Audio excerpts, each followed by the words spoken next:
forgetting to ask because I was going to ask if anybody else gets any notifications that letting them know when Gypsy.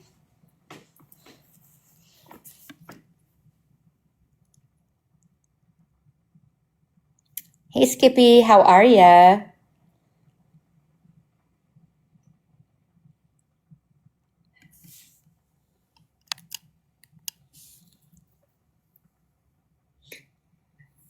But yeah, she is a loser. I know.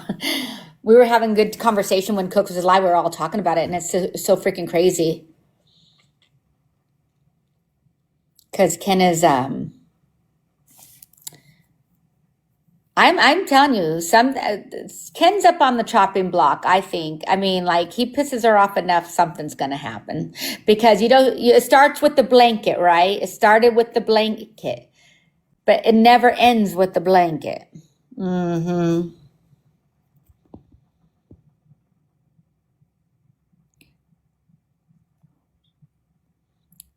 It'll end with a freak accident.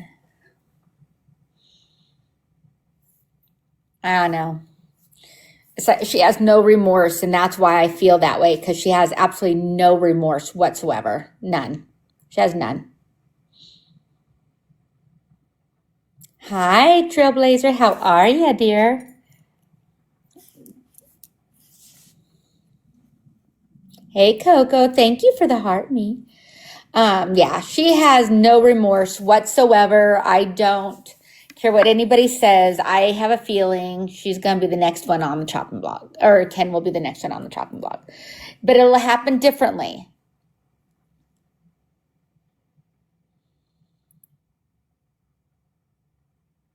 We'll hear about a freak accident that happened. Watch. I mean, I'm just saying. Started with the blanket, ended with the headboard, and then something else is going to happen. Oh, Coco. Oh, nothing happened. So Cooks went live and we were talking about the Gypsy stuff and how Gypsy still used to message Ryan all the time, but by God, if Ken had anything to do with his ex, it was like hell to break loose. But then we're just talking of how immature she acts, the jealousy, her behaviors, her intentions.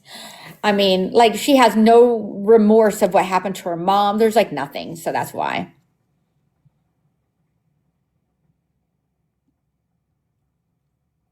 It was really a good topic. It was actually a very good conversation piece. If Ken slips up, it'll be all bad, I feel. Yeah, that's what I'm saying. And I mean, Gypsy's a mastermind. She will have a plot. It will happen and there will be a plot. It won't be the same way her mom went, but I think there'd be a freak accident.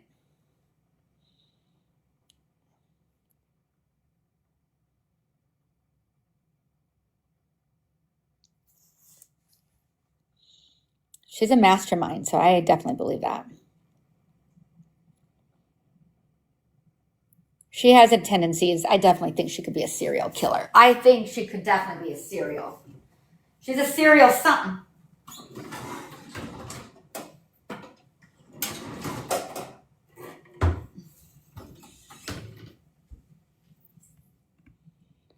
She's a serial something. What else? What have you been doing today, guys? Like anything exciting? I had to work today. It wasn't exciting though. Have to. Yeah, lovely work. Anybody else having to work today? Had to work today. Anything else going on?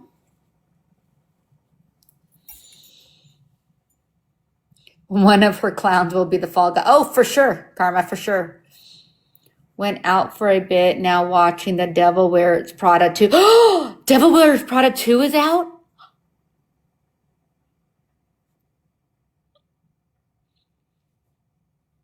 Ooh, I'm going to be looking that up.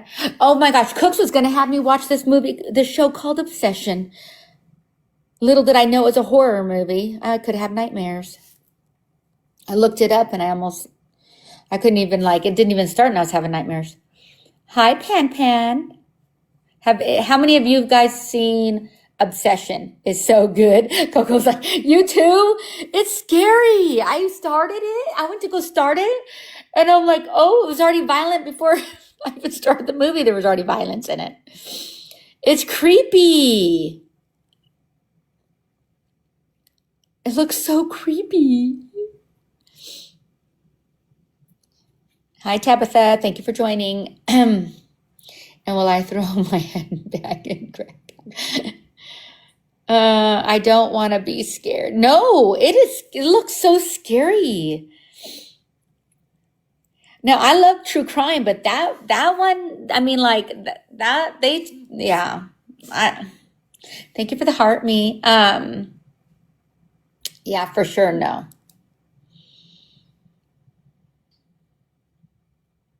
Must be Kim. So, how many of you guys have watched it? I feel bad for Nikki in Obsession. That's what I hear. Cooks was talking all about Nikki. That they, hey, grandma's babies, how are you? Thank you for coming in. So, Cooks and Pancakes said, and I quote, that, well, no, Pancakes didn't say it, it was Cooks, said that Nikki was being SA'd or something and then turned into a cat. Wait, what? Like a cat? Like what? Feeling bad, but now the baby is sick. What? I'm sorry. The baby's sick. How was your food? Oh, you're talking about something different. I was like, wait a minute, what's going on? Anyways, so not so much SA or the cat theory, but he put a demon on her spirit. Oh my, so a demon on her spirit. Well, Cook's almost as positive, like that's what was happening to her. But I don't know because I was too scared to see it.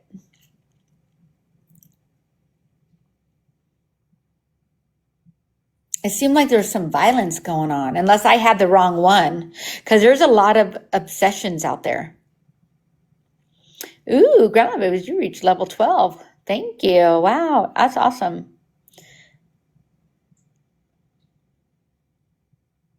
Thank you. But yeah, oh, it reminded me of an adult. Are you afraid of the dark? Oh, you guys like creepy movies. Grandma Babies, these women like creepy movies, scary ass movies.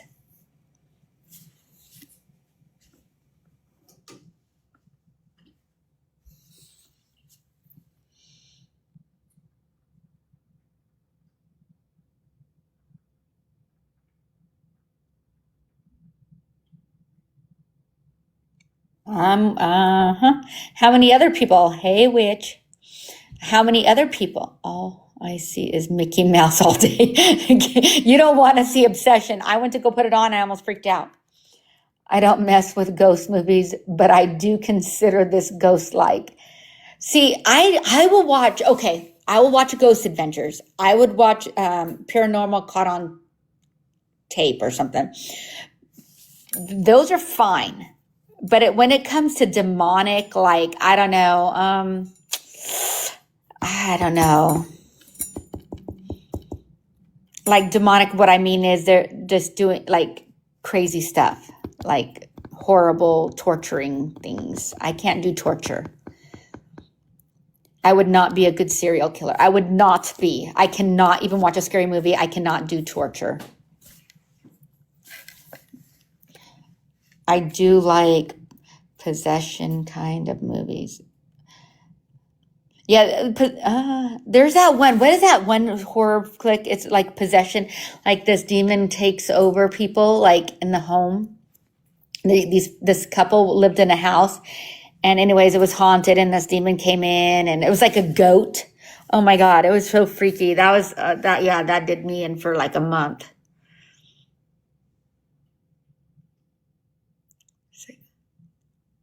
You like psychological thrillers? Oh, really? Like where they have spiritual possession stuff, it freaks me out.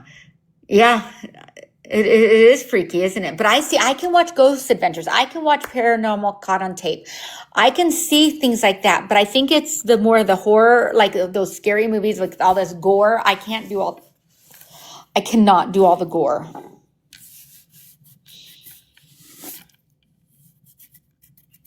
I cannot do any gore movies.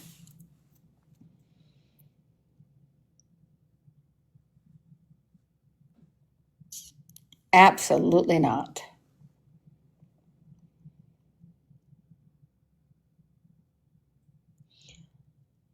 So you guys, I have a question. I'm making some bulldog. How many of you like it? It's called bulldog. I don't know. But anyways, how many of you guys like that? Yes, Budak. So I was watching somebody I follow get into this. So I bought one. She puts cheese, Japanese mayonnaise, and like cilantro. I don't know. She puts some other stuff in it and she will mix it up. Yes, love them spicy. Yeah. Oh yeah. The spicy noodles. Yes. And so I made some. And then should put hard-boiled eggs in there, like should make eggs and do the hard-boiled eggs. Should like totally deck this out. And it's so cheesy. And the noodles that are in there, she made them so cheesy and gooey. And I'm like, I'm going to try that. So I bought it today.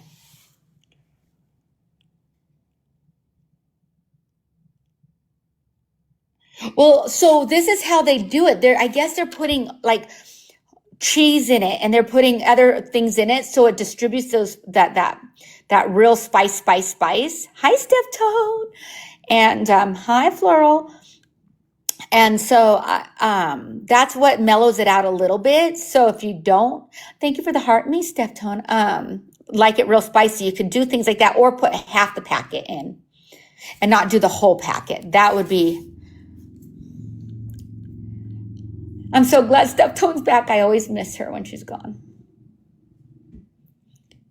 Hi, Kendra. How are ya? Thank you guys for tapping. I appreciate it. You guys are amazing. You guys are awesome. But yeah, anyways, so I bought some. I'm going to make some. I watched this TikToker do it, and I'm going to try it. Thank you for the heart me. So you guys are going to have to tell me how you guys make your budak.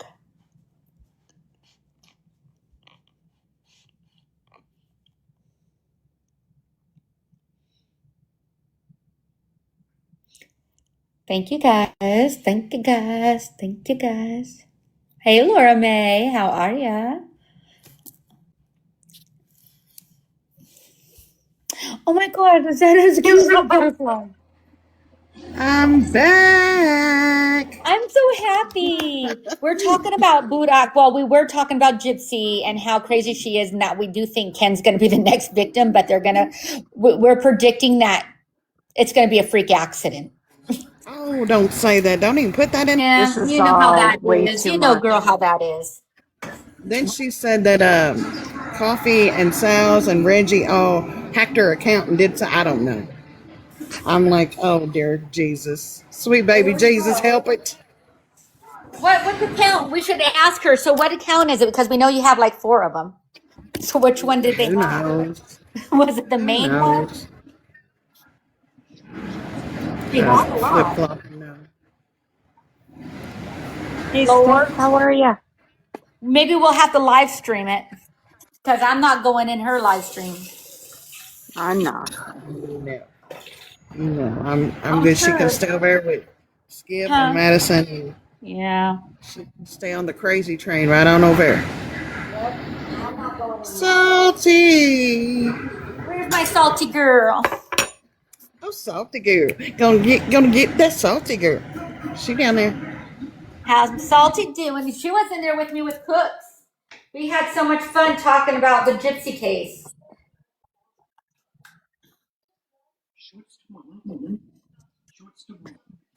I've been in my house for like 3 years, almost 3 years. October it'll be 3 years.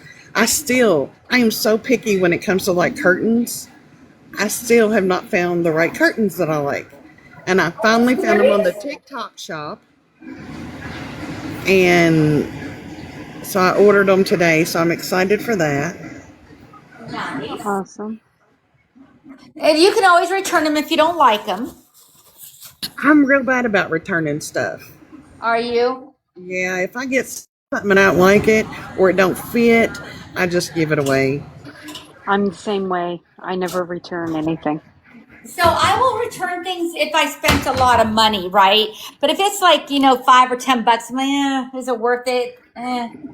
But if it's expensive or it's $20 or more, I'm returning it.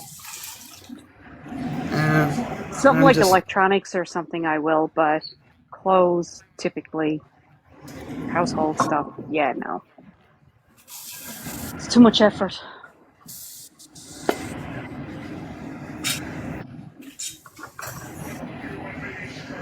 But yeah, I don't know what time. Oh, Cuckoo, because she said she was going to go live, but We'll monitor it. I wonder if I should get my iPad out and kind of double check. I'll do it I now would too. definitely get it charged up. Okay, let me make sure. Oh, I know it's fully charged. I put it on the charger last night. But let me get my iPad so we can monitor it. Because she's gonna go and expose. That's what they read. They read her post or whatever, and that's what it says. I think Coffee said it was posted on her main account, maybe. Oh. I was over there, and then I seen you live, and I was like, okay, love you. I gotta go. Yeah, no, let's see. Let me see. I'll tell you right now. I can go over to her thing and double check and see what time it says. Because I would assume, anyways, just saying, that she would post the time frame on her account. Hey, you got a whole 38 people in here. Question: anybody collect owed coins or know anything about coins or owed money or anything like that? Not a clue. I need to pick some brains. Pick the brain.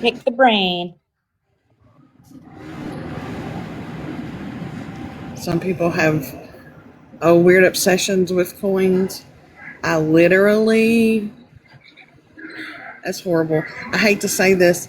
My husband kind of does. I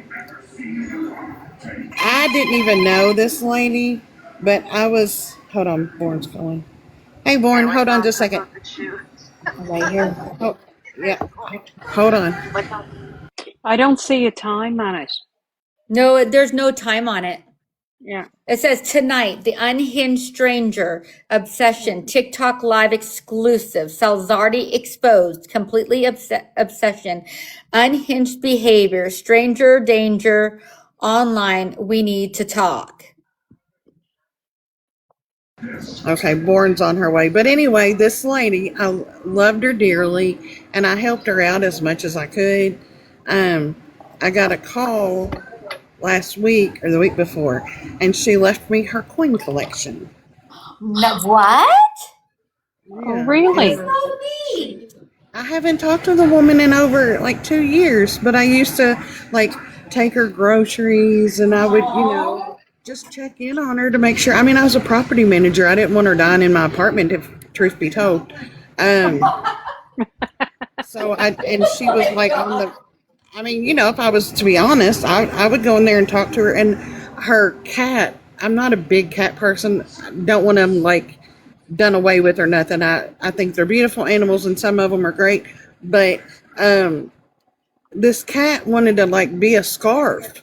It would jump from the back of the couch to the back of my shoulder and climb around my head. But so did you all know that 25 cent, there were dollar bills for 25 cents? What? There are $25. Look at this.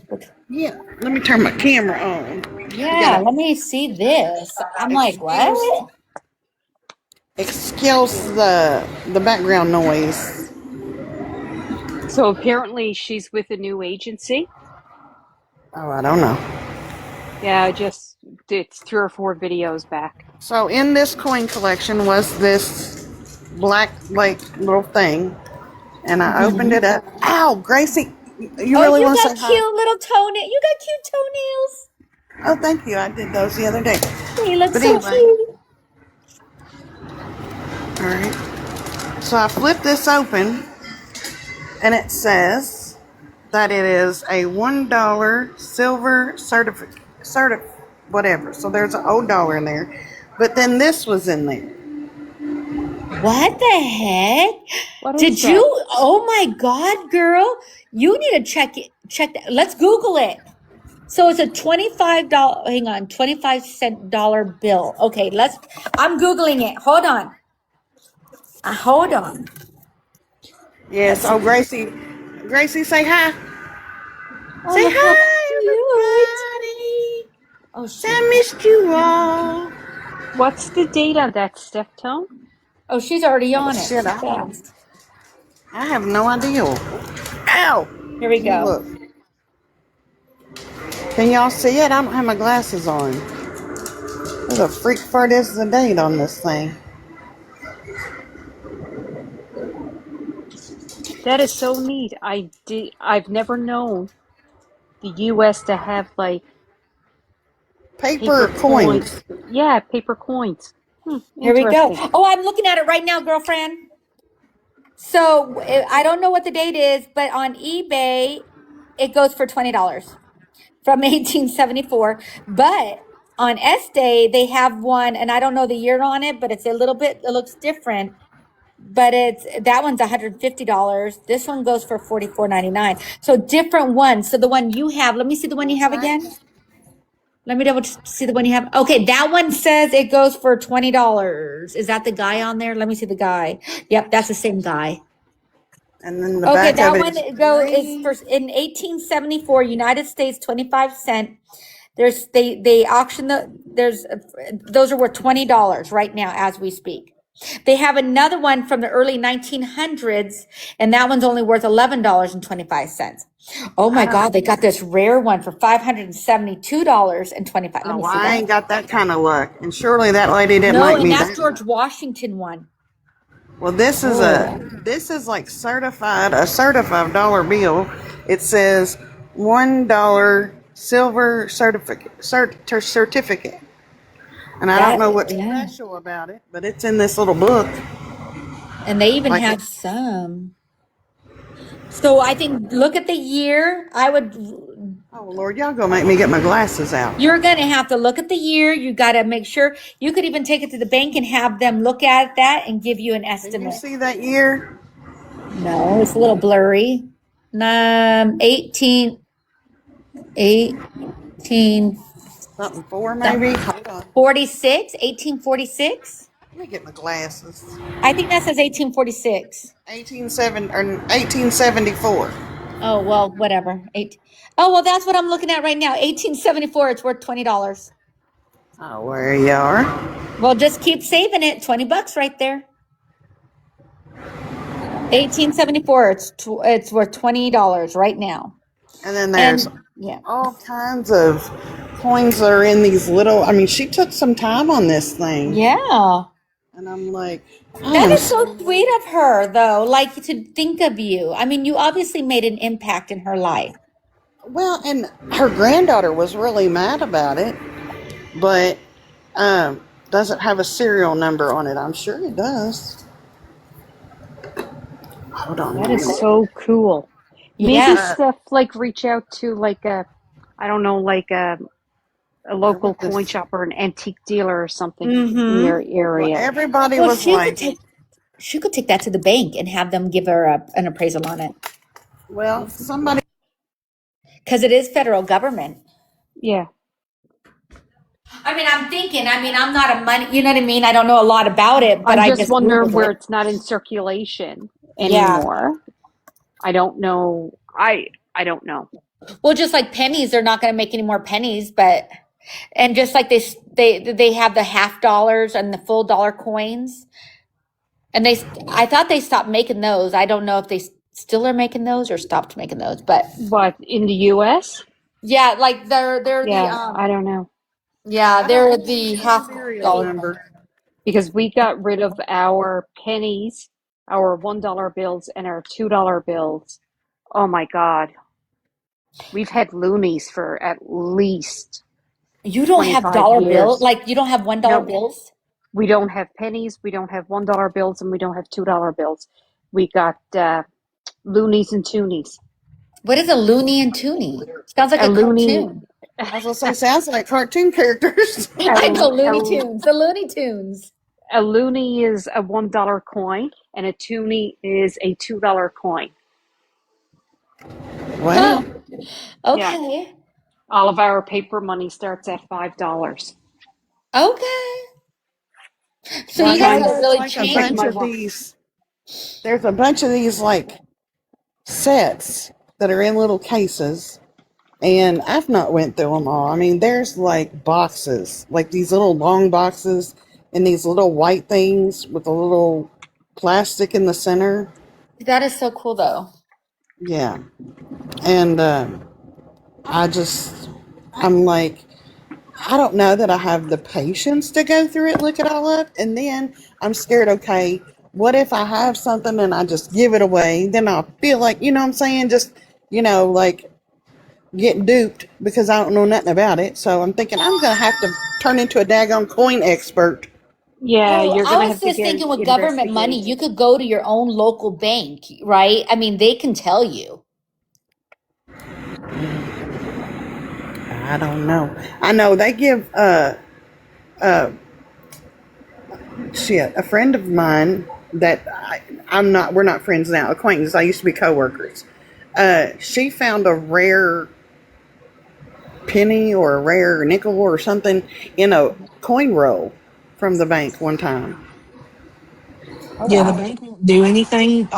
They just give you what it's worth, no matter Hey, what it is. Yeah. Penelope. Hello. So there's an app that you can download, and you take a picture of it, and it'll tell you what it's worth. Oh, can you You text just that to scan me it. on? Yep. Because we was at the gas station one time a few years ago, and the cashier had a bunch of $2 bills, and so we asked him if I could look at it real quick, and he was like, yeah, and I bought them because they were in a row, like the serial numbers were in a row with each one of them, so it was like we got 10 of them. There was 20 of them, but the cashier bought 10 of them, but we bought 10 of them, and they were like not 1 through 10, but they were in numerical order. Well, you already lost me. So, like on your serial numbers, like let's say the serial numbers 134, and then the Yeah, next one yeah. was 1345, and the next one's 1346. So they had all the same number except for at the end of it, Oh, so they which were in is numeric order, which yes, is rare. Okay. Yeah. which is yes. And he let me bought, and then like if you have them, like if it's like 454545, or if it's got like a bunch of numbers, there's a guy on here that does, he's online quite a bit doing like, he goes through pennies and quarters and nickels and dimes and money and stuff like that, and he'll tell you, as he finds stuff, what it's worth and things like that, and what to look out for. Uh-huh. Mm. Well, that sounds very intriguing. Yeah, let me Yeah, see what that app is real quick. you can go to the bank here certain times of the year because they do money runs twice a year. So a couple of times a year, you can go to the bank and you can purchase like $5 bills in consecutive order. It's pretty cool. I'm gonna check that. Well, there's very few things that I like have that, oh, one day it'll be worth something. Like I have the original um, Courier Journal from 1977 with Elvis on it, like the paper, Oh, wow. So that's worth some money. Didn't you probably. show us that a while back? Yeah, yeah. Yeah, I And thought then I so. got the Beatles Forever book, one of the first printed. which I'm Nice. not a Beatles fan, but someone give it to me, so Nice. keep it, Girl, you're just be lucky now. You're gonna be a millionaire. Watch, something's gonna hit, and I'm gonna be like, I know her. Yeah, there you go. She was my TikTok friend before she got popular. I know now. Now we Before don't she see her no got more. 'Cause rich. she's in Hawaii living her best life. Oh, I'll be Just on don't TikTok forget us with her. little people. I was gonna say, honey, I'll be on TikTok with you. Okay, because I'll be like, she's gone. I woke up and she left. I'll She be on got rich. TikTok with you. I did Stamps get my are another thing that a lot of people collect here, like rare stamps. yeah. Um. Oh, I did. I got my new deep freeze yesterday. Oh, Ooh. nice.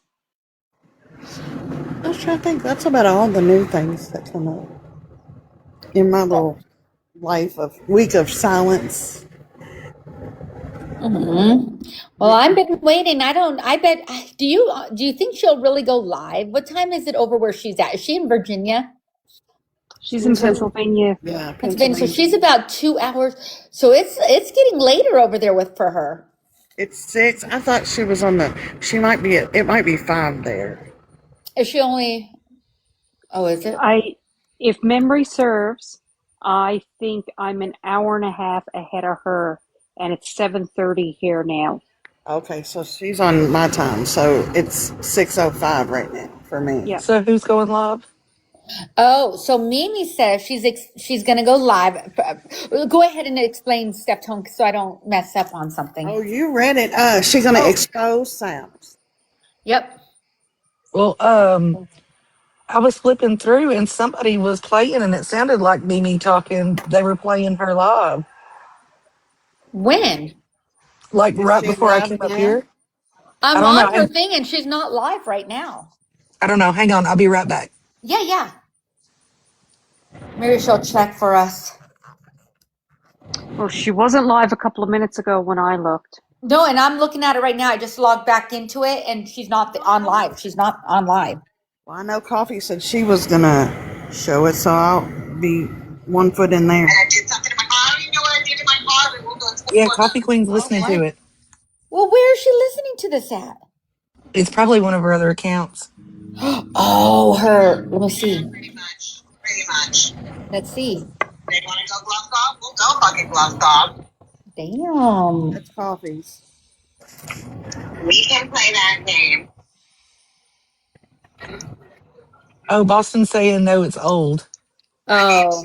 No, Yeah. we're doing a refresh on her last live step before she goes live tonight to remind everybody just who she is. Oh, okay. Because I went to her other account and then she's not live on that account either. Oh, I didn't know. I heard her talking and I was just like confused. No, So girl, much you're energy, fine. but That's why I was it's, like, what? 2 hours, 13 minutes, and 28. Okay, I'm not up on her panel, so she can't hear y'all. But Okay. I just jumped in there and I was like, "Hey, is this right now?" Because when I was in there earlier, she was saying she was gonna replay or she was gonna stream it. Okay. Well, I have it ready to go. So if she goes live, we can stream it wherever. Boston. Hey, Boston. Hey, I'm going to drop down, but I'll be in the chat. I'm going to charge my phone up real quick and come right back. Okay, baby. You're Okay. good.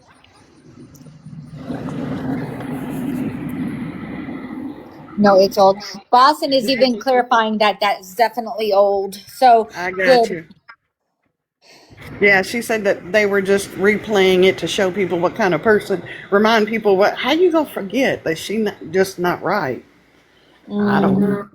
We're not going to forget all the stuff she's caused. No, she Here's was the down. thing. You know what got me, Steph Tone, and I'll be honest. This is what got me listening to the Idaho 4 girl ladies talking about Mimi when she was over there. That gave me like the ick on her behavior. Like I'm like listening to her and what she had to say about when Mimi was there made me like, oh my gosh. So she literally got kicked out of that community pretty much. And how they just isolated her. In other words, they kind of, blocked her everywhere she went, like she couldn't get in. And so she comes back over here, and if we all just don't block her, then obviously she can still get in. But I don't know if you heard it, Steph Tone, or anybody heard that from the Idaho 4 community of what they said. I was in there listening, and I'm going, wow. It freaked me out to hear some of the stuff. I haven't heard anything from them because I don't follow that community. So, So I mean, I follow, I think, 1 or 2 people from the Idaho community, but that wasn't even it. They were over on Boston, you might know because you stream. Is Boston still in here? I can't remember whose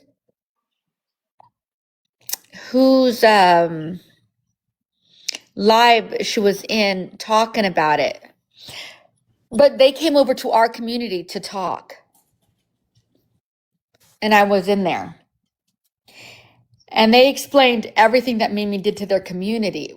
It was Morbids? I wasn't in Morbids. Maybe I was in where someone was live streaming it then, because I sure the hell didn't go into Morbids live.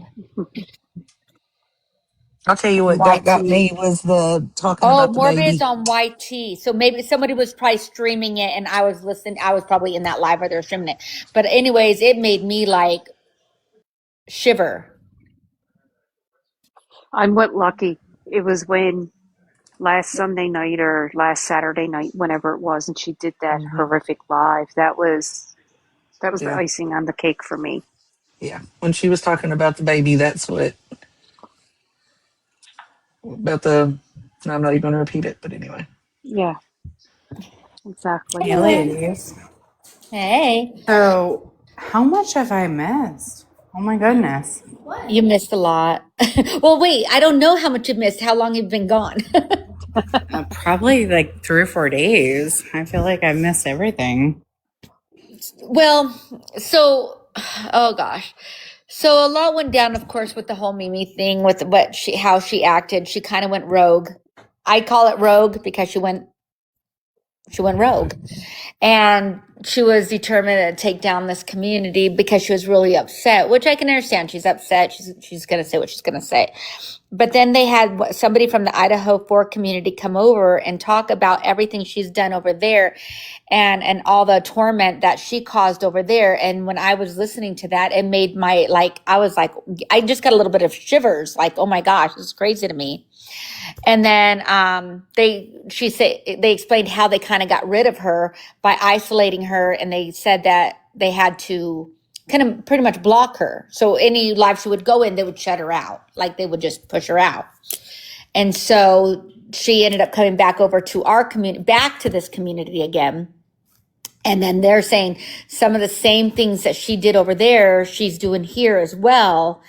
And anyway, so with that being said, she's going back live because she's going to expose Solve for everything. Like everything she's ever done, she's going to expose her.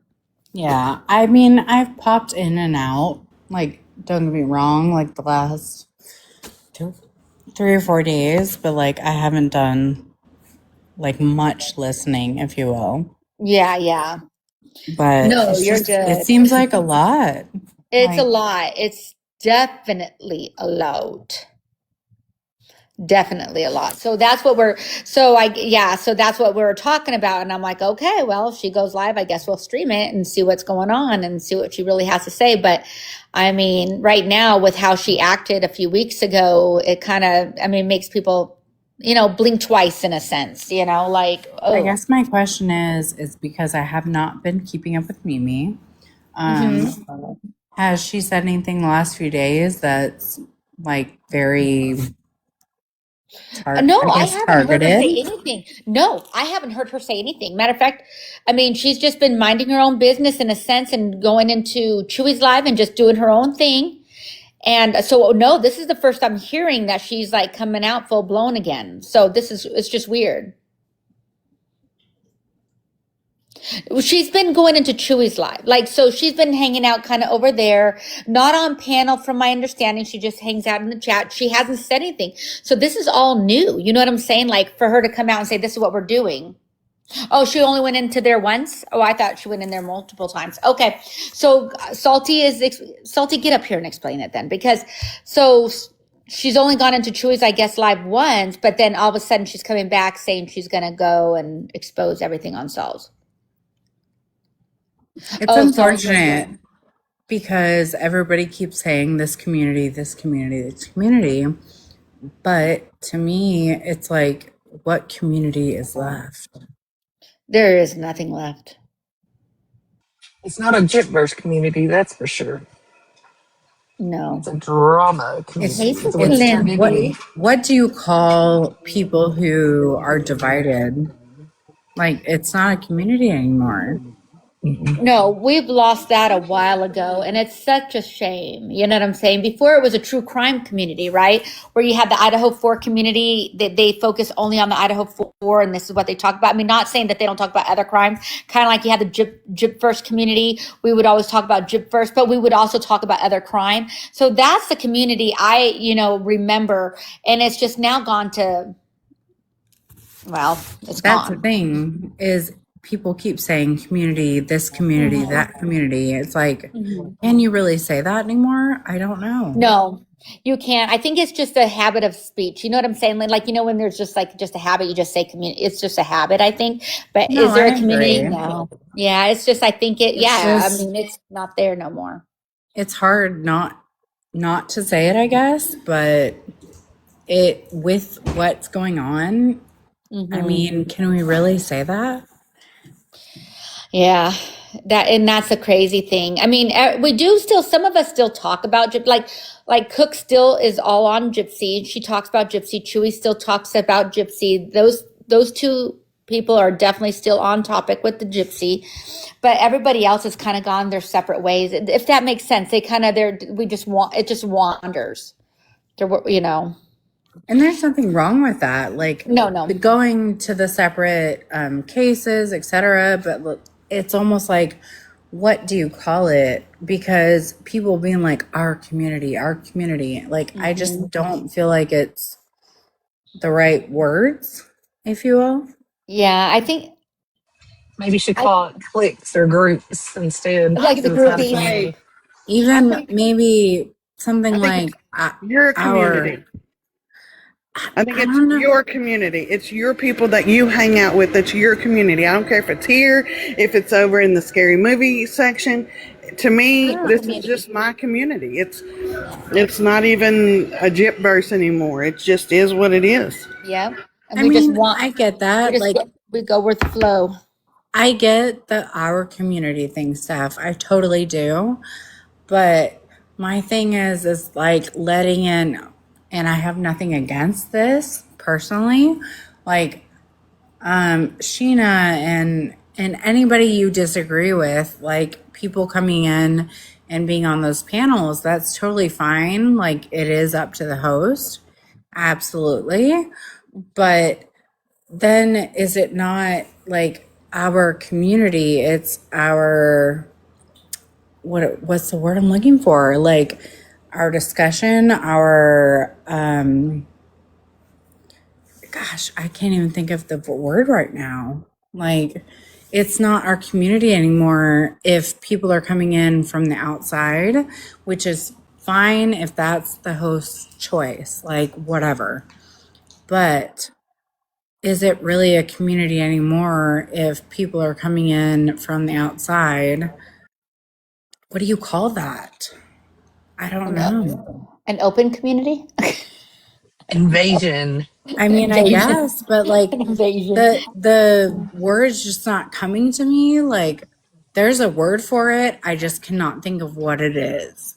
Yeah. So here's the thing. So this is what I see. And I mean, I see, I'm reading it a lot in the chat too. So a lot of, sorry, my dogs love to bark every noise they hear. So what I'm seeing is we have a lot of people that do not want the pro Gypsy people over here in, most of our anti-Gypsy people, and then it's bothering them, and so yeah, I can see what you're saying. And then you have a small select that say, you know what, I'm just going to go where the grass is greener, or wherever they feel more comfortable. So I think I can understand both parties of it. For me, I don't want to hang out with the pros just because of the fact they expect us to do as they want, but then when one of their people act a fool, oh, they have an excuse for them for acting a fool.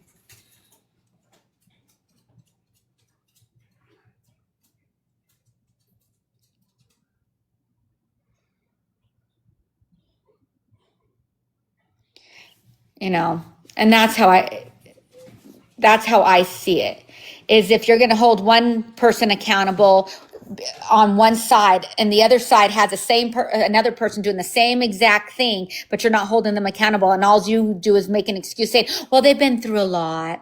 That's why they're doing it, because they've been through a lot. Okay. And other people have gone through a lot too. So why do you want us to outcast one and not outcast another? So that's why I don't like sometimes sharing that space with them, because they don't keep the same morale. They don't keep the same value. That value only stands when it's the anti. But if it's a pro side, that there's an excuse for it, why they can't.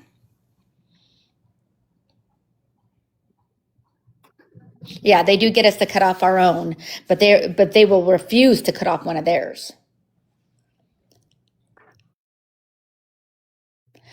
So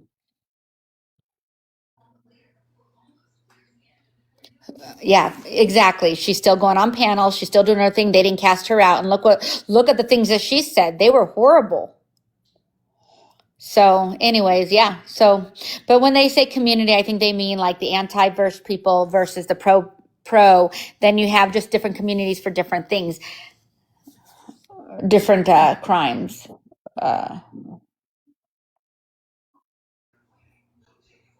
Hey,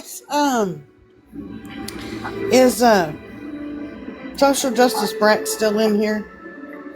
Social justice Brat, step forward if you're here. Or any of my nurses, if you'll come up on panel and answer a quick question for me. Catheter question. Uh-oh. So can we get a nurse that can please come up on panel if you are a certified nurse? I just have a supply question. They sent me a new Oh, we have somebody coming up right now. What you got, girl? What you got? I may be down and out with this damn chemo, but I can still answer. You can still answer questions. Okay. Jerry is in a 16-inch Coude catheter, which means that it's bent. Okay. Normally they're tan. This is, and it has a flush at the end. This one does not. Did they send me the wrong thing? So you don't have a bulb on it, is what you're saying? To inflate? Well, I don't know. The Coude just means that it's bent because he has an enlarged prostate. This is bent. The tip of it is bent, but it normally has, like at the end, it has the little two, and this just has one. Well, yeah, maybe, baby, you ought to question that before you stick it. Yeah. I'm not sticking it, but I just need to, I'm going to tell them they sent me the wrong stuff, but if it's not, I don't want to look like I'm stupid. No, I think you should ask. It's never a stupid question. You know that, girl. Because normally, wait a minute, y'all, it's going to get real loud with his TV. Let me show you what they normally look like. I need glasses. You violated the prime directives. Come on, they saw us. Big deal.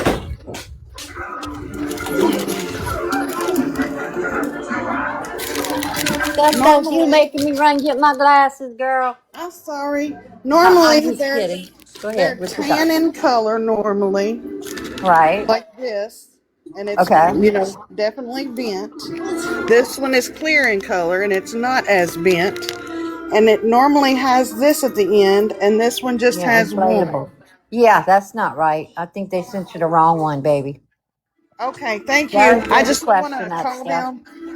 Yeah, I just didn't want to call them and be like, hey, I got the supplies in, and I'm ready for y'all, and I'm not. Yeah, good job, girl. All right. Thank you, ma'am, for All clearing that right, up for y'all. me. I'm gonna hop back down. I'm about to clean the garage. I'll All try right, to anyway. sweetie. All right. Thank you, Yankee, for coming up and helping Steph Tone. That was very nice. They sent you the wrong Couday catheters. So can you send them back? Or are they just gonna tell you just not to like, or they'll make you just throw them away and they'll just send you new ones? Well, they'll probably just when the home health nurse comes. Luckily, I have that extra one, so it's not like she won't have her supplies, but she'll definitely need to know that they ordered the wrong ones last time. So Gotcha. I got some Chinese gummy candy. Girl, look here at this hot mess stuff. Where It did you get smells. Chinese gummy candy? Where did you get it from? A friend of my brother's brought it to me. Oh, fun. It's peach, and it tastes okay, but the smell is god awful. Really? What does this smell like? Yeah, armpits. Armpits. Oh, Yes. ew. So you know what? Yeah. Ew, that's not appetizing. Oh, it's kind of like eating that fruit. Well, Not the jackfruit, is it, or whatever it's called? I don't know, but I mean to open it, it looks like a little peach, and it's regular old gummy. As long as you don't smell it, you're fine. Huh. I said maybe they made them with rotten peaches. I don't know. Do they have Maybe, or anything added to maybe they're it? made out of durian. Durian. Yeah, I hear that shit stinks. Is it Oh, just a it stinks so regular bad. You gotta candy, or is it like It's a a? gummy. Yeah, it's a gummy Yeah, candy. Look, I'll it's show a you. gummy candy. Yeah. No, I It mean for almost looks like a kids or for marshmallow. adults. No, it's regular candy for kids. Okay. But it's got that Chinese writing on it, or Japan writing on it, Japanese writing. Open it and let's see what it looks like. Is it, or are they, or please, so we could see what it looks like. That's weird. That's Smelling cool it. though. It just smell like armpits, like real armpits, Oh, wow.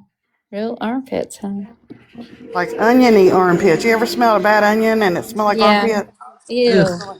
BO in the Well, you're not worst way. making us gonna plug your nose just to eat it. Yeah. Now, if you can do that, then you're good. Then you Does gotta it go brush taste your good? teeth because your mouth is gonna smell like armpit. Yeah, Like if I'm you're glad licking an armpit. my old man ain't home, so no kissing. Well, then you can get away with eating it. But imagine, oh, And Yankee, look here. My brother-in-law packed up Jerry's room when he come home from the hospital, and love his heart, he packs up everything they nailed down because the insurance is going to charge us for it. I don't know what these are or why he brought them home. what is that? Wait a minute, what is that? I don't know. It looks They like the were in little there. things for IV drip things, but it may not be. I don't know, With but different colors? I don't think he was supposed to bring those home. I don't know what that is. Maybe Lucky's right. They could be for a nut. They ain't two in the same color. She thought Pam's. I thought it was a whistle. It looked like, I don't know. Maybe if I ain't never blowed it. Let me see. Is the bottom of it open, like the tip part? Yeah. Yeah, it's all open. Let me. That could be for an IV. Yeah, I bet it's color code for like certain medications. Is what it looks like. Oh yeah, I think you're right, Lucky. I don't know, but to blow back in that little hole, look, there's Odie. Hi, Papa. Oh, look at you, little fluffy. He's like Aw. belly rubs. So bad. That is so cute. Oh, here, jealous butt coming. Yes, jealous butt. We see you. Can't miss your big ass. No. But yeah, I don't Oh, think well, have a Travis good can come. vacation, Lynn. Lynn said she's on vacation with kiddos. Well, I hope you have an amazing vacation. Yeah. Look. Oh, my dog gets groomed tomorrow. Has to go to the groomer tomorrow. He's not going to be happy. Hey, will you show that again? I'm going to screenshot it and Google it. Oh, those things? Yeah. The little whistles. Okay. That's what I thought they was, but they all different colors, not two of them the same color.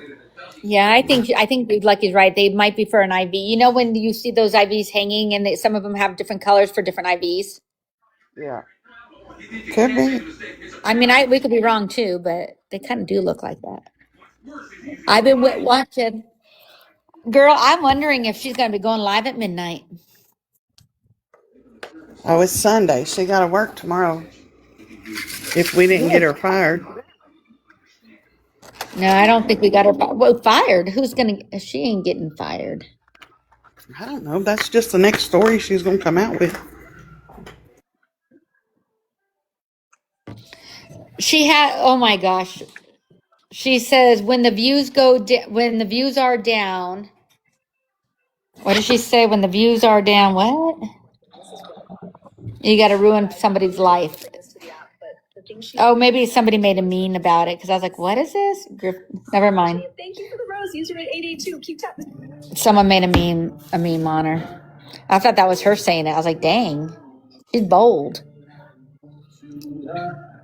Ain't no telling what that cuckoo could chew, honey. She, whew, salad. I know. I'm just curious what she has to say, though. According to her, she is like Jack on Titanic. She's on top of the world. What the? Let her be, honey. Do you, boo? Yeah, but look what happened to Jack in the end, though, Salty. He didn't make it. He sunk. I was going to say, wasn't he like fish food at the end? Yeah, he sunk to the bottom because his body's froze, and there he went. Yeah. True. Salty's like, yeah, true. Bye-bye now. Yeah, so I mean, she might want to rephrase. She might want to feel like she's Rose. Yeah. Rose, at least she made it out. Yeah, she made it out to the other side, but she's like Jackwell. She's gone. She's gone. Gone. Bye-bye now.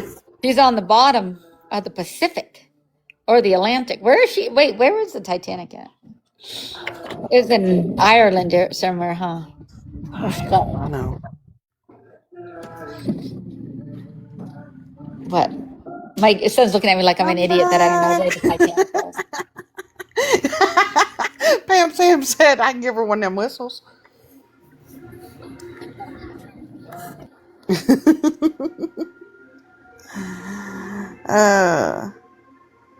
What's not fun no more? Honey, I'm fun wherever I go or I don't go. Yeah, we're having a party. What do you mean not fun no more? We're having a party. We'll bust out those whistles and eat armpit peaches and be done. Damn. Right. She'd be 84 trying to expose Saul. Expose. Throw an SD card out into the bottom. And then she dropped the heart. She dropped the heart of the sea. It'll be an SD card instead of the heart of the heart of the ocean. It'll be an SD card she tosses over. Oh, there it goes. Oh, man. We're terrible. Hey. Don't come for me, Mimi. I'm just joking. Come for me. Do it. I've had all my shit exposed. They know where I live. There's nothing left. So come for me. I don't care. I give no shits. Listen, Steph Tone's boring now. It's all been exposed. There's nothing left. Oh, they'll find something. Or they'll make up something. Maybe Saul's had acne until she was like 20. I don't know.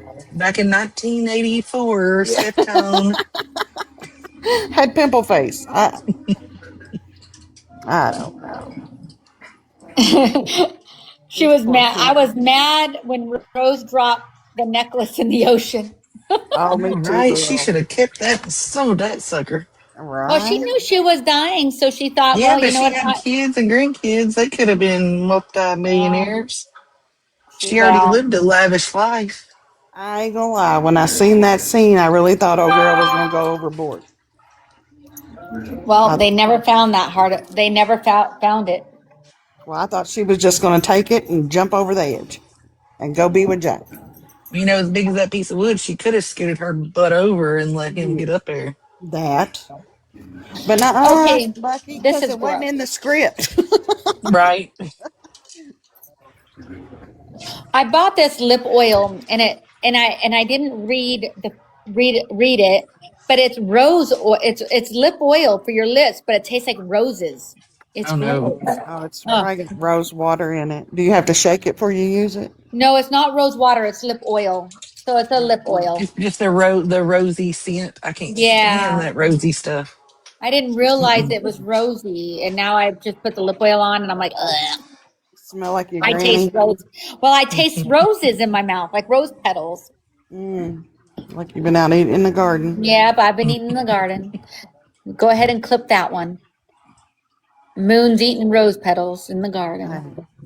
Gotta do what we gotta do when you're hungry. I know. Yep. At least I know my shit smells like roses now. That's right. I don't know why I said that, but I did. Oh, Lord. Help me. Help me. Yeah, she's still not live, you guys. I've been watching. She's still not live. Hi, honey. You go, girl. Yep.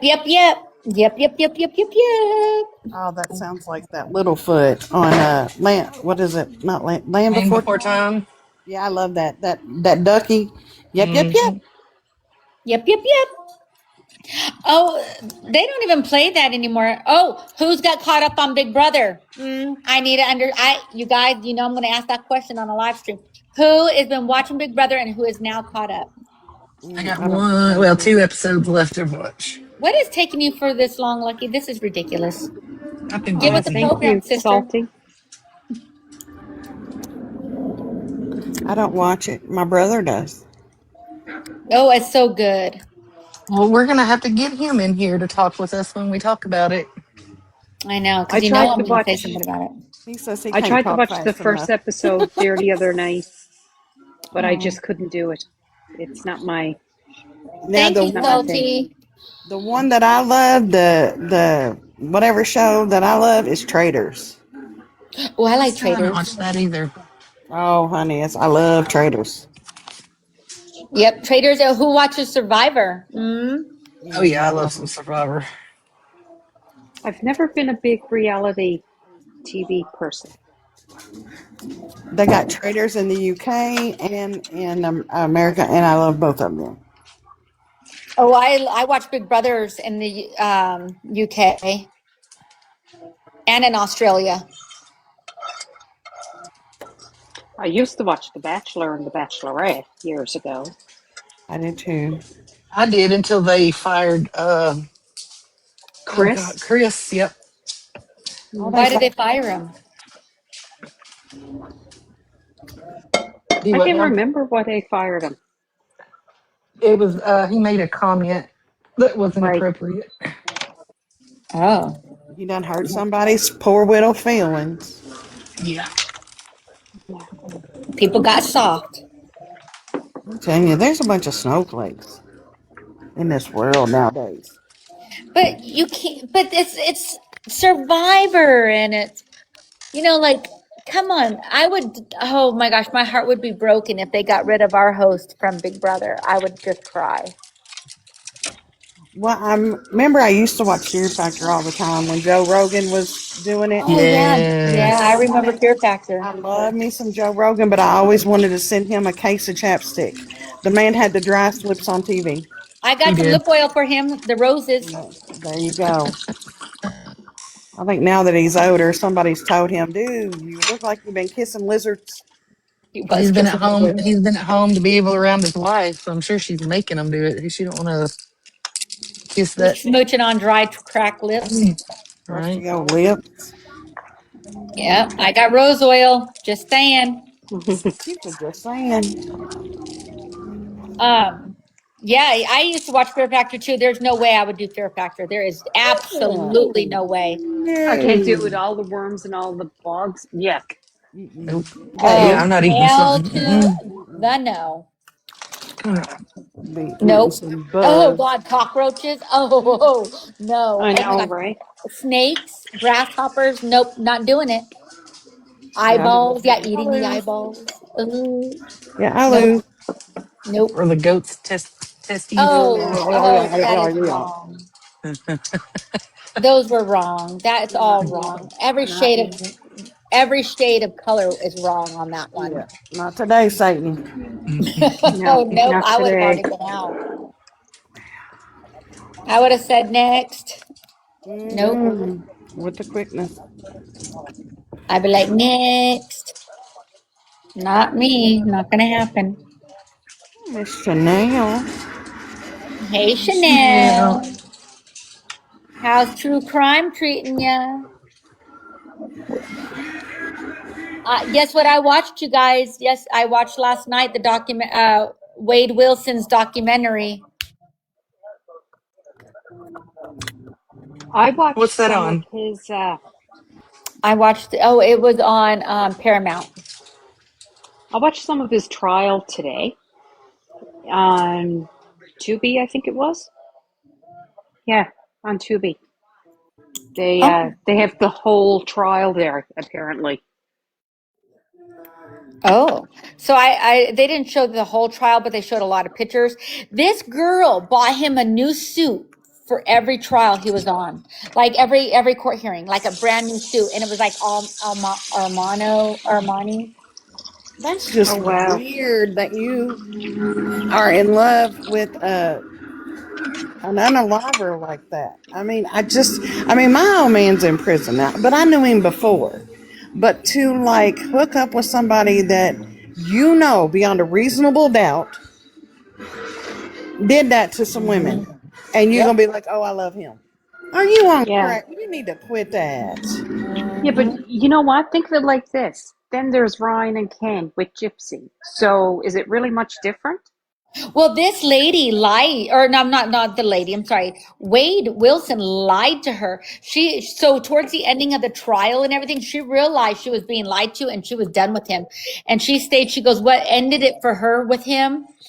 There goes his suits." But what ended it for her with him was when the son came on stand and crying about his mother when he was 15 years old, waiting for her to come home and all of this stuff.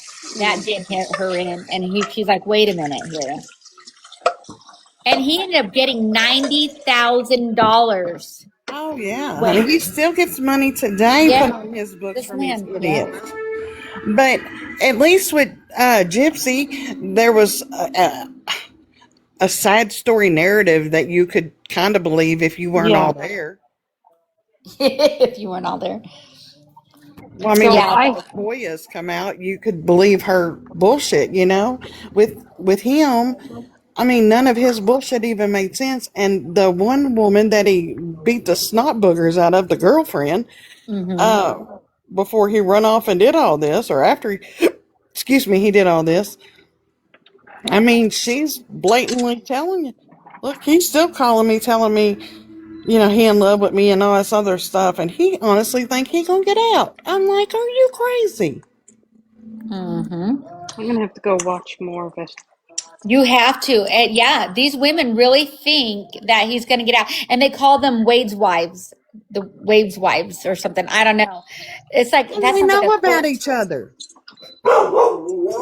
Well, there's a whole bunch of women on here that think that Kohlberger is gonna get out.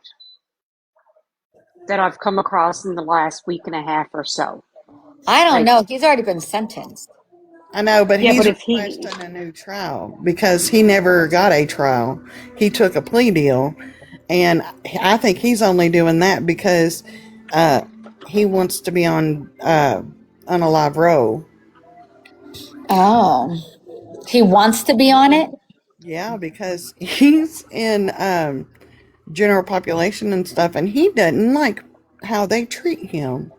Oh, geez. It's called a prison. I Hmm. know you wouldn't be there for a punishment or nothing, Yeah, right? You wouldn't be there to learn a lesson for the next 100 years. but they're beating the snot out of him and saying him and all that good stuff that they do to evil people in there, and he doesn't like it. Well, those people didn't like losing their life either. Right? I think if they like convict you and got you dead to rights, I don't even think they ought to waste the gas to get you back to the jail. I think they just need to Do you right there? Well, here's the thing: what he did was disgusting. If what you know, and I know people think there might be multiple people, or he could have done it alone. But here's the thing: then why not speak up? Why take that on yourself? If you know there's other people involved, why aren't you speaking up? Right.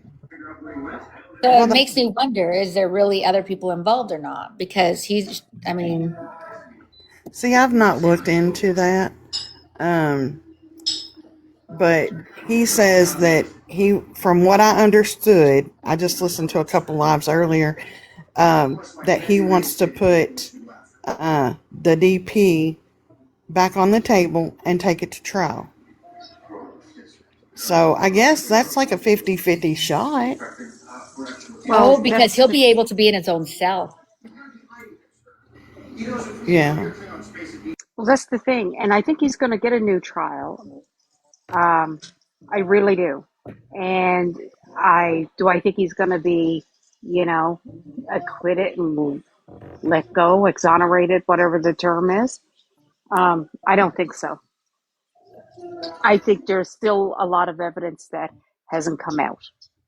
I feel a little shady about that one, and I don't know. I'm talking out of the side of my neck, people, for real, for real. So if y'all know a lot more than me, I'm sure you do, because I've just kind of last night and tonight listened to a couple things. But I did listen to the roommates, the one I thought was a dude by name. Dylan. Yeah, I listened to her interview. There's something shady with that girl. That's what everybody is saying. How you gonna see? I understand it was a college dorm kind of deal, in a house. And I understand that people, it's a party house. People come and go. You're gonna see a lot of people that you don't know. But you pass the man wearing all black and a ski mask and don't think that's shady. Oh, that's hella shady. Right? That's hella shady. So my understanding, and correct me anybody if I'm wrong, at 4 a.m., you're going to be passing him in the hallway, this dude, and first of all, he going to let you live? They're just a lot more there than meets the eye, I think. And she in that interview talking like, they went on a shopping spree. She just telling it like ain't no big deal.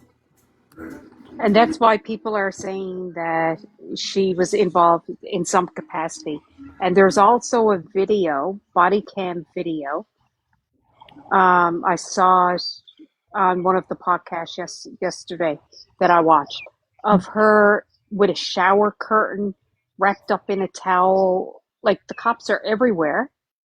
And she has gloves on. The party. Lila, the party. And why would she have gloves on? And she texted her friend before in the morning because she was scared before she called 911. Something ain't right. No. Exactly. If it don't look right, smell right, feel right, it ain't right. And if it got a black ski mask on, it ain't right. Well, I mean, Yeah. I've lived in a house with where people kind of lived to their own. There was 6 bedrooms. We all kind of just rented our bedroom and shared a bathroom and a kitchen. And there was a lot of times you would see people in your house that you didn't know because they were probably there with somebody else. But if one of them had a ski mask on at 4 in the morning, I'd probably get and lock myself into the closest room and call 911. Exactly. They can sort it out later. And the thing is too, the other thing that really struck me was apparently he was in the house and Zena was texting and on social media. So she didn't hear anything? Well, I feel like they all acted, and then they were in the house for 8 hours afterwards, wasn't it? Or longer. Yeah, something like that, 6-8 hours, something like that. Yeah, and then didn't call 911, called a friend to come check out the house. Why? Like the ex-boyfriend. Hunter or whatever his name is. Something just ain't smelling right there. Well, now here's the thing. You couldn't hear people screaming for their lives. You know people are screaming for their lives. And then in that interview, she said that while she was running, because I don't know what scared her, I didn't catch the beginning of it, but something scared her and she ran down to somebody else's room downstairs. That's when she passed old dude in a ski mask. But she seen one of the bedrooms open and seen the girls passed out, or two of them she seen passed out on the floor. And that was normal. They just pass out on the floor. I'm like, you don't go check on your friend. Hey, chick, can you get in the bed? But she knew they was butthole naked or in the underwear.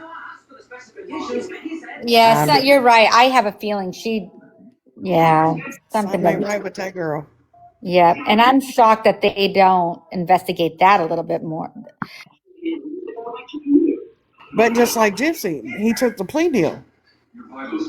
You know, so I think, he probably had something to do with it, or he did it all himself. I'm not going to take nothing away. I'm not a ride or die Brian Kohberger. I don't know the case enough, but you ain't going to take a plea deal for the rest of your life if you didn't have nothing to do with it. Nope. Yeah, that's so weird. Wait. Xenia heard the commotion upstairs and started to go up, and he chased her back down. Xenia was the one. Can you come up, Salty? Would you? Here, I'm going to invite you up, Salty. Did I just invite you up? I think I invited you. Can you explain that a little bit more, Salty?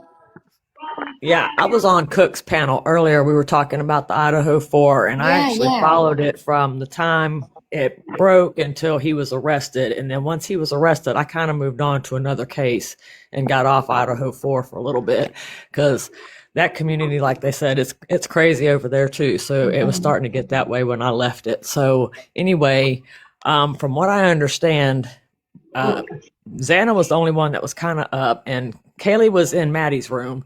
And Ethan apparently was already passed out. Xana was waiting for DoorDash. And apparently when Kohberger came into the house, he went upstairs first to Maddie and Kaylee's room. And while he was up there doing what he was doing, Xana heard the commotion. She started to go upstairs, and then she ran back down. She was the one that, or I'm assuming, I wasn't there, but I'm just assuming by the way Dylan gave her testimony or her statement, she was the one that said that she heard somebody crying and said somebody was there, and she heard him say, "Don't worry, I'm not going to harm you," or I'm here to help you," or something like that. But anyway, Xana was running back downstairs saying, "Somebody's here." And then you could hear, crying. And then you heard Brian Kohberger say, or Dylan said she heard him say, I'm not going to harm you, or I'm going to help you, or something along those lines. But I think that was Xana that was running through the house, that she heard all that commotion. Dylan heard all that commotion going on. And I think that was Xana. And that's why her food was in the kitchen. Well, somebody said the door ring camera footage just come out or something. Yeah, I don't know. There's all kind of stuff that's been coming out. People have got all kind of information. There's all kind of stuff on YouTube about it. All the body cam footage and all the surveillance cameras that were in the area. That picked up the car leaving the scene and all kind of stuff. It's pretty interesting to see what's been released now versus what the original narrative and the original story was. There's a lot of contradiction. And it's possible, Miss Loco, it could have been Kaylee, because that's what Dylan said. She thought it was Kaylee, but she thought Kaylee was up there playing with the dog too, and because she could hear Murphy going crazy, and so.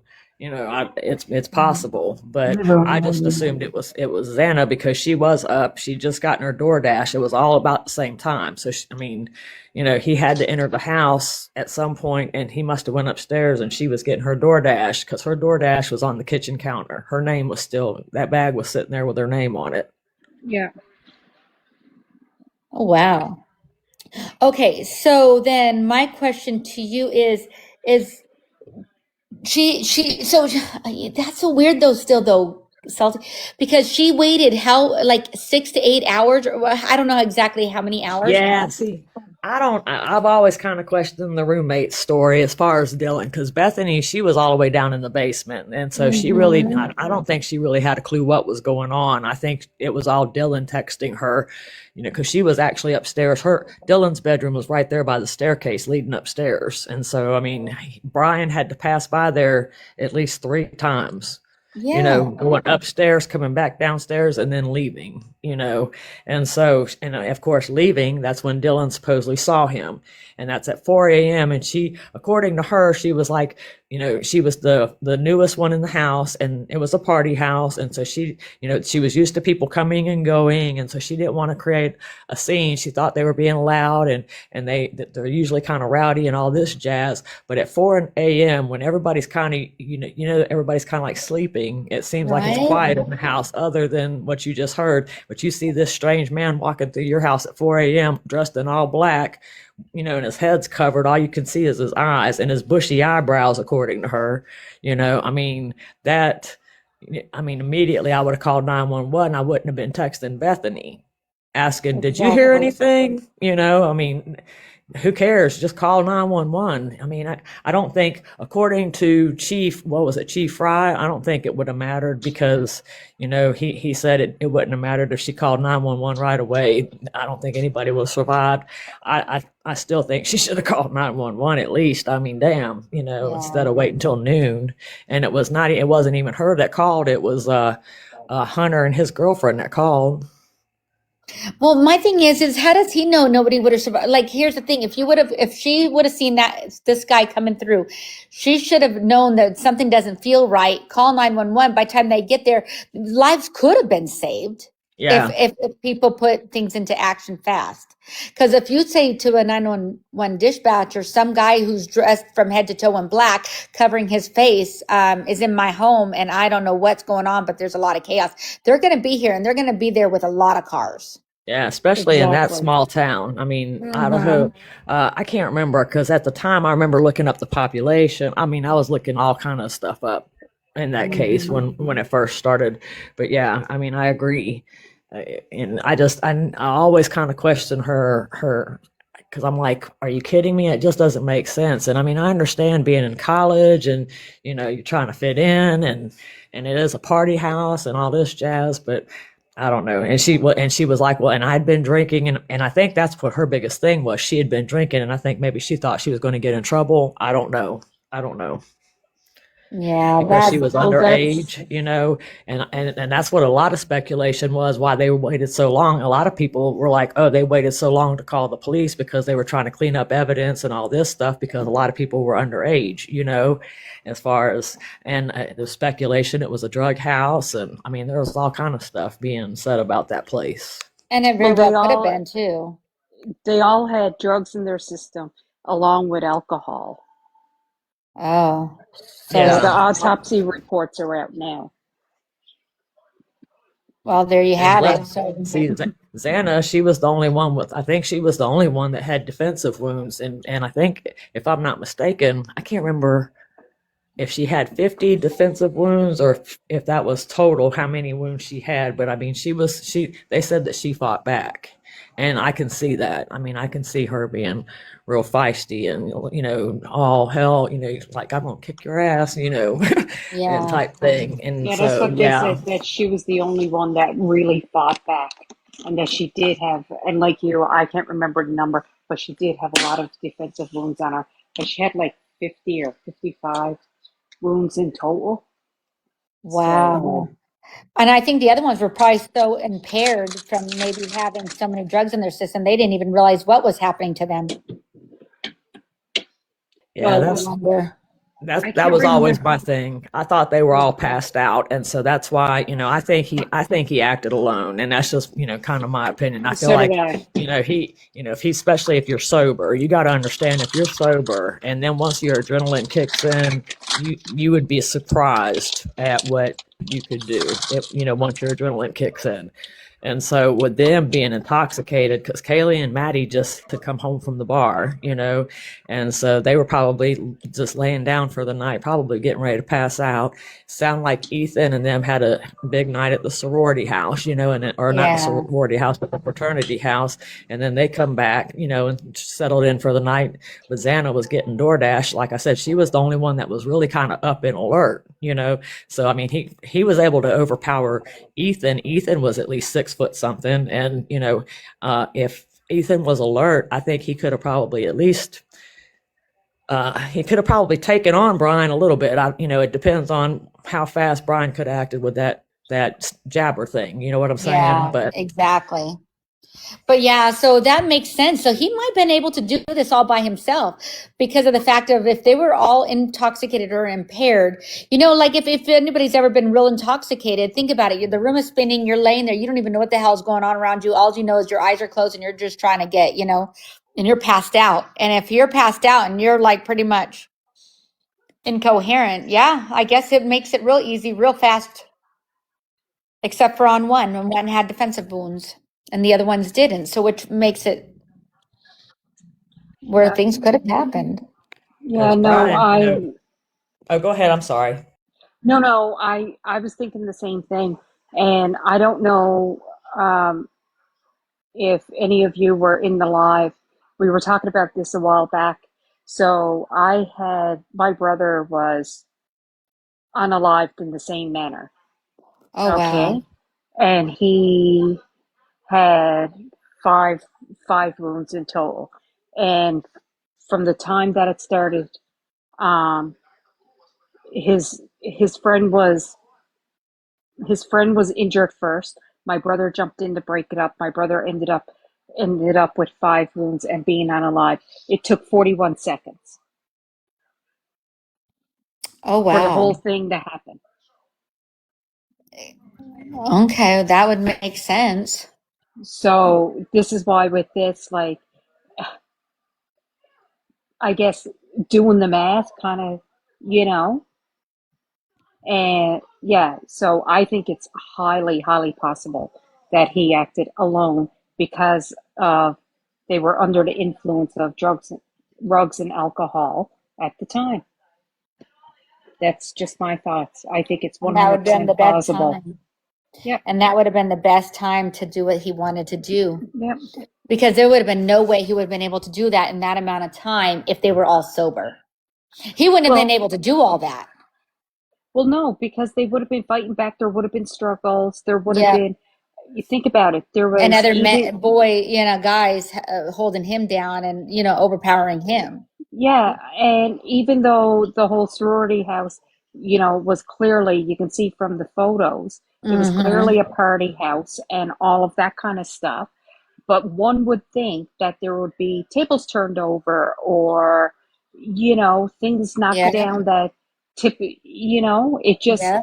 you could tell. And they said that there was no signs of a struggle except for with Xena. So, Well, because didn't he SA one of the victims? No, that was Oh. just the speculation or rumor going Oh. around with Kaylee because they thought he was obsessed with Kaylee, but then it came back that supposedly, from what I understood, no, there was none of that. Okay. But Xana, Xana had, I think, the most wounds, if I'm not mistaken, or she had a lot of wounds, but like Kaylee, he really did a job on her, so.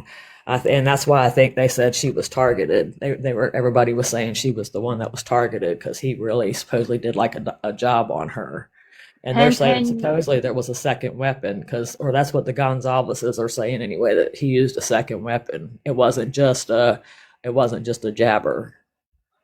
Pan, you read the autopsy report. Do you remember off the top of your head how many wounds Xena had?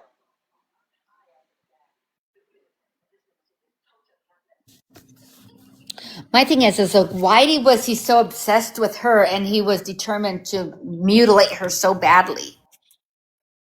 I think because she was beautiful, and you got to understand this man, or whatever you want to call him, he was an incel. No woman wanted to pay attention to him. In fact, the women that lived around him and the women that I guess were in the classrooms with him and stuff, they said that, he gave them the creeps. And I think that's what he's doing. He's messing. He thinks he's the smartest kid in the class because he was going for his PhD for criminal justice, and he idolized the BTK. One of his professors was the one that wrote a book on BTK and actually interviewed him, and that was Professor Ramsland. And so, I think he's doing this to mess with the families, and this is his way of continuing to, just mess with the families and stuff. And I don't know, it's his a sick thing for him. And because he can't do anything else to harm anybody else. So he's going to continue, just poking at the families by bringing this up. And see, I talked with the Gonzaleses a long time ago about this. And, but, it's all beside the point now because it's, when they were seeking the death penalty, but, it is what it is at this point, but. Hey guys, my show is on, or my podcast that I like to watch.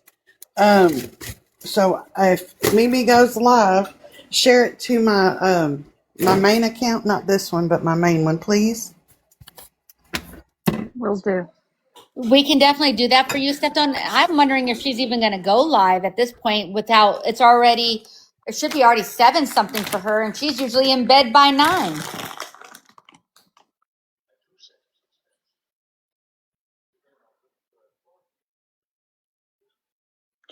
Yeah, Pan just said too. Kaylee had blunt force trauma to her face, and Xena had more defensive wounds. The other thing to remember too is that I don't know if it's all families, but a couple of the families are suing Washington State University, where he went to school to.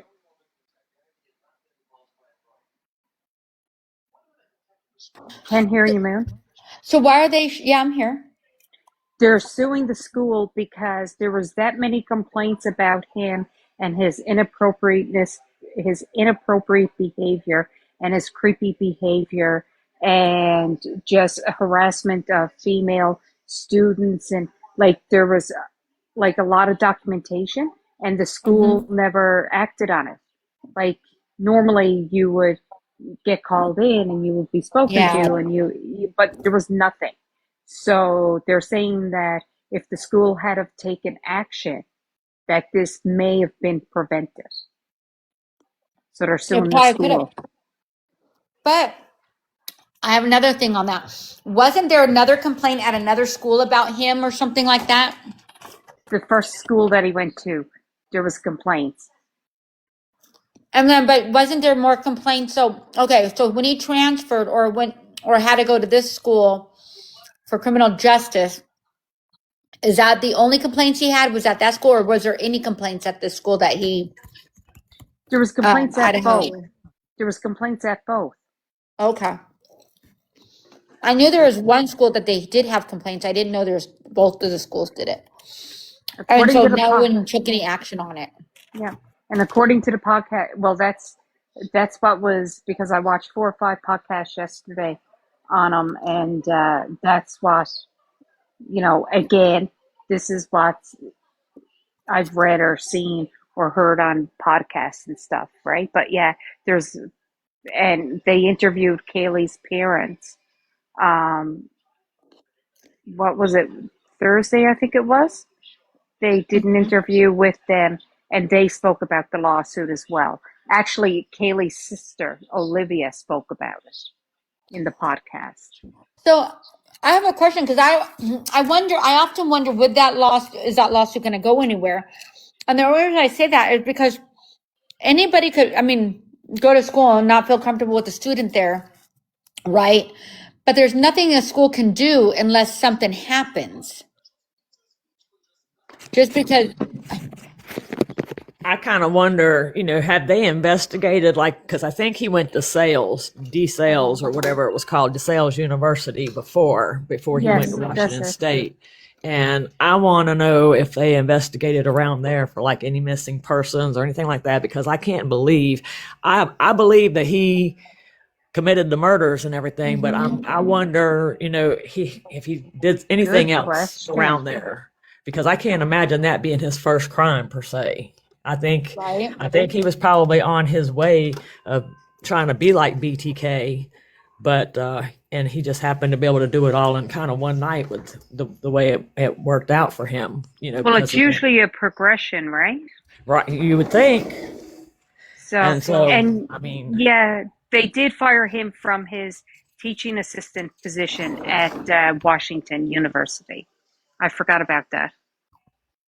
why did they do that though? Just because he was being aggressive as far as his I grading think and stuff, so. wasn't it? Yeah, and he was also some of the faculty as well also raised concerns, but again, there was never any like investigation launched or anything. But I like what you said about at the other university, like anybody missing. I'm just again thinking back to my brother's case. Like the guy had a very lengthy history of violence. He had just gotten out of prison on parole for attempted murder of a police officer 3 weeks before he unalived my brother. So, yeah, it's. I meant to tell you I was sorry for your loss there before when Oh, you were saying that. I mean, that thank is you. terrible. But Thank you. It was a long time ago. A long time ago. So. yeah, it's just it's crazy how, and that's how a lot of this happens though. When things like that happen, you go back and you come to find out that they had a extensive criminal record. And, Yeah. Like so the yeah, guy that I kind of, and it's like, I don't know if you guys followed the Delphi case or not out at Delphi, Indiana, with those two little girls. They went missing, and this was back, I can't remember. I think it was 2017. It was about Valentine's Day, and I think it was 2017 when they went missing. And 5 years later, they finally arrested the guy that did it. And I just can't imagine. Supposedly, this man, he was a pharmacy tech at CVS in the little town there in Delphi. And I can't imagine that he just woke up one day, a 40-year-old man, he was 46, I think, when he committed the crime. I can't imagine him just waking up one day and saying, I'm going to go to the park and find these two teenage girls and unalive them, And so I said, look into him. And supposedly they did, because he moved around to several small towns around there in Indiana. And supposedly they looked into him. But I mean, somebody like that, you just don't wake up and say, and he had a little girl too, or he had a daughter. She had just graduated high school when the crime happened. And so it kind of just makes you wonder, it's like, really? I mean, you just don't wake up and decide you're going to do that, especially in so I don't know. And the same thing with Koberger. I mean, he really planned that as far as driving by the house and just getting familiar with the area, I think. So you could tell he was planning it, but and he would have got away with it if he wouldn't left the sheath behind, probably, or maybe, I don't know, because they did have a lot of digital evidence against him, but I don't know. And they didn't find any evidence, any trace evidence in his car at all. Not a smidgen of evidence did they find in his car. I find it hard to believe that somebody could commit a crime, a heinous crime, with that level of, blood and everything. And whether you're dressed in all black, I feel like you would have to be completely covered in garbage bags, and you know what I mean? And dispose of it before you get in the car. How does that that's even what happen? I'm wondering though. Did he strip off all his clothes when he got to the car and then threw them in a garbage bag or some kind of thing and put on new clothes, so when he got into his car he would have no DNA in that? That's what I'm wondering, because I do know, you know how, like, have you ever, I'm sure you've been at the hospital and you see the surgeons right before they go into the OR and they have those little booties on their feet. He had Yep. those same booties. I remember when they went into his apartment in Washington State and they were pulling out all the stuff out of his apartment. I saw, he had a box of those little booties that you put on your feet like that. And so I'm pretty sure he probably wore those booties in the house when he was walking all through the house and stuff. Or I would assume that's why he had them. Like I said, I mean, this guy, he thinks he's the smartest guy in the class because of the fact he has that PhD in criminal justice, and I'm sure he studied the BTK and everything that he did. And so, he was trying to plan the perfect crime, and he almost, like I said, he almost got away with it had it not been for that sheath. The sheath is the only thing that really attached him to that house, and that's because of his DNA being on the button. But other than that, nothing would have attached him to that house. Pan Pants, and I heard her say this before, I swear he lined the car with plastic, all Dexter style. And, like, it makes no sense. It makes no sense. And the other thing is, too, is that after they said that every time he left his house, which was not often, but when he did, he would always wear gloves everywhere he went. And when they went in his house to arrest him, he was sat there sorting garbage with gloves on. He was separating all his trash from his family's trash, and then he was taking his trash down to the neighbors' 3 or 4 houses down, and putting his trash in the neighbor's trash. And so tell me that's not saying something. I mean, either you're really weird or you're guilty of something. You know what I'm saying? That's definitely a guilt. Yeah.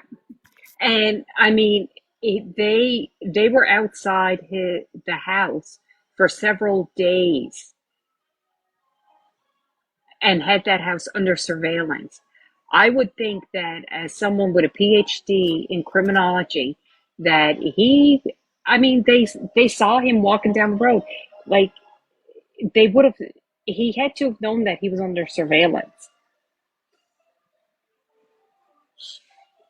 Well, yeah, and if he had all like this master's in criminal, I am thinking he kind of already known, and he thought he was going to beat the system because, well, obviously he didn't. Well, why else would he be sorting his trash from his parents' trash and taking it down the road 3 houses down? Like, hiding their DNA. Exactly. Exactly. Mm-hmm. But I don't know. I do think he was in that Facebook group with us, and I believe I had conversations with that Papa Roger, and I do believe now that was Bryan Kohberger because of some of the things that he was saying in that Facebook group. There's no way he would have known that unless he was the actual dude that did the deed. You know what I'm saying? Yep. Because he said, I used to have the screenshot of him saying, something about, well, I guess they found the sheath. And we didn't even know at the time what the weapon was that was used. We just knew that there was a horrific thing that took place. You know what I'm saying? And so I'm trying to be TikTok safe as much as possible. But so we didn't even know exactly what had happened. But, he dropped that little nugget. And then, after the rest, things was kind of trickling out. And we found out what actually happened. And we started going back and looking at some of the things this guy said. And it was just like, that had to be. And then the profile picture was like a older style, like military picture, like back in the 40s, I guess. And the profile picture matched him to a T. It was like an older Bryan Kohberger. Wow. And tell me that's, I mean, people are like, oh no, that wasn't him. Yeah, it was. I'm going to die on that hill. That was him. But with him being so smart, you would also know, even taking your trash out, your dad and your mom have the same DNA, so they can still link it. Mm-hmm. Well, that's how they got him with the sheath was, and I can't say was the ancestral DNA, right? That's how they connected that. Follow Me 23 or something like that, whatever that. Yeah, and then the final thing was his father's earwax on the Q-tip. But like I was going to say something, I completely lost my train of thought. I hate when that happens. I've done that a time or two. I have no idea. Completely lost it. You were talking about how they matched his DNA to the Q-tip. seed. Yeah. Yeah, I still can't remember. I'm having a moment. It's okay. It'll come to you in a minute. I've been watching for the live, so don't worry, guys. I've been kind of going back and forth watching to make sure. What did it say again, Moon? I'm sorry. I was like kind of in and out when you were talking about that earlier. Yeah, so she didn't give a time frame, but she made a post, and it says right here, it says tonight, the Unhinged Stranger Obsession, TikTok live exclusive. And it just says Saul's already complete obsessed. Well, anyways, she made a thing saying she was gonna go live tonight, so maybe there's a bunch of bull. Have you checked her other account? Truth Crime Yeah, I've been Fighter? going back and forth to her two main ones because she's not going to go. Well, no one knows really what her other backups are. I mean, she doesn't have I'm assuming she doesn't even have many followers on those ones, but these two, she has quite a few followings. Yeah. So, and I'm assuming Coffee hasn't played it yet, or, she's probably still watching too for it. But I don't think she's going to go live. Pan, she might be pulling Autumn, making people wait. Yeah. Well, she has to work tomorrow. I just don't see her staying up real late because usually she falls asleep on the panels. You hope she does, Yankee? I don't know. She's known to fall asleep on panels because she has to work early in the morning. But I could be wrong. Coco, apparently Mimi is going live to expose Sal's tonight. That's what's happening. And while we wait, we're talking about Brian Goldberger. Mm-hmm. And it's actually getting good. Yeah, I've been the last, 3-4 days, totally obsessed with watching the podcasts and stuff like that and reading a lot of the information that's come out because I didn't follow it in the beginning. Sparkle Fart says she's probably not going to go live because it's clickbait. But we're good at the clickbait if you're not going to go live because usually isn't the clickbait trying to get you into the live?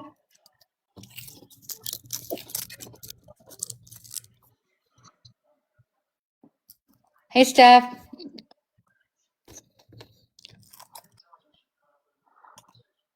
She still hasn't gone live yet, Steph. We've been waiting so patiently. But I don't think she's going to go live. You working or maybe she'll go tomorrow, live Mel? at midnight. I don't know. When everybody's sleeping. I won't be staying up. And then everybody will be watching it on the replay. The few nights that I stayed up extremely late with you guys, I was not fit the next day. And I mean not fit. I'm sorry. We're a bad influence. Oh, Coffee said if you would let her up. Oh, I didn't know she was asking to come up. I didn't see her. I didn't see her. Coffee said if you let her. I didn't see her, Steptone. The thing with Mimi, though, Coffee was saying, would you let Mimi up on your live? And I said, absolutely not. Well, not in my opinion. I said, to my understanding, you're pretty much done with Mimi. Yeah, I'm done. No, she's not coming up on my panel. Okay, because they're watching for her too, and they were wondering if they needed to watch your room. And I said, not to my knowledge, she will not let her up. No. No, I'm not going to have her come up. Because I thought, well, I better ask since I really said no in your place, and I thought, well, shit, that ain't my place to say. No, you're right. I thought Coffee wanted to come up. Oh no, Coffee's in her own live, waiting on Mimi's live, like y'all are. Like we all are. Yeah, we all want to hear, but not want to be there. Yeah.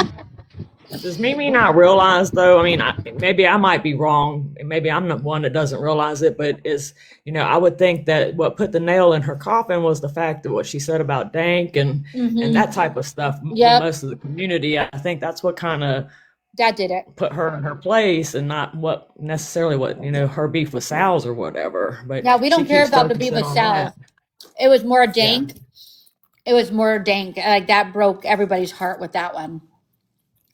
Well, not only the Dank thing, I think it's to me what put my nail in that coffin for me. Like I said, I was never a fan, but I felt bad for her. And then when she come at Moon like she did, no, I'm out. Oh, yeah.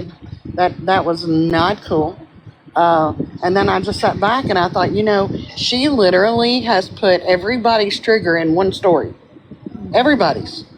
From SA to, well, I don't know about the SA part, but the DV to the addiction to the, everything. And the eviction, being homeless, the kids, no, I'm good. Yeah, there was a lot. And then also, like I said from the beginning, what also made me really, really, really cringe when I heard some of the ladies from the Idaho 4, or one of the ladies, I'm not sure which one it was, from the Idaho 4 speak about Mimi of when she was over there, and all the stuff she started over there was kind of like some of the stuff we're dealing with what's going on right now. Not that you haven't dealt with this for years, but it's just, yeah, that kind of did me in too. So, and attacking that one lady was sad. But, Steph Tone reached a level. But she's not going live. I'm wondering if she's going to go, Steph Tone. I'm starting to wonder. I'm about ready to take a wager. If I'd like do a poll, how many of you think that she's going to go live? I don't know. I'm thinking if it ain't done by like 8:30, I don't see it happening. But me neither. She might do the back door thing, like come on at 2 a.m. or whatever. I don't know. And that's what I was saying earlier too. I'm like, unless it's midnight and when everybody's in bed, and then we'll just see it on the live replay. All right. Well, she'll be talking to herself. I'm going back to bed. Oh yeah. Well, she's probably gonna be talking to herself anyway. I don't know many supporters that. I'm sure she still has some, and Yeah. But hell, she's burned just about every bridge she's got. Well, but yeah. Anywho, I'm going back to Baron Coleman. I'll be in the chat. Okay. Well, I'm watching. I promise you that. I'm watching, and there's nothing. I haven't got my popcorn. I've been snacking on popcorn waiting for this show. Damn. I'm going to eat all my popcorn before she comes on the show. We'll call this the Mimi Show. Let me see. No, she wasn't talking about anything else. I'm like trying to see if maybe she'll. I got to work in the morning. I won't be waiting up. Yeah, I got to work in the morning too, so I won't be waiting up at like midnight or 2 in the morning. I just don't think I don't know. How many think? Put a 1 in the chat if you think she's going to go live, and put a 2 in the chat if you think she's not. I'm kind of getting flashbacks of the headboard video being released back in June type thing. Yep. Oh God, don't say that again. We don't need none of those. We don't need that. Here, I'm waiting. See, a lot of people are thinking she's not going to, because she would have went live by now.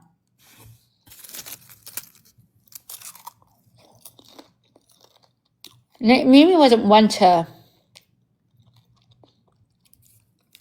Oh, and you're saying, Salty, she was live one time. So she hasn't been going in there. She's just been kind of.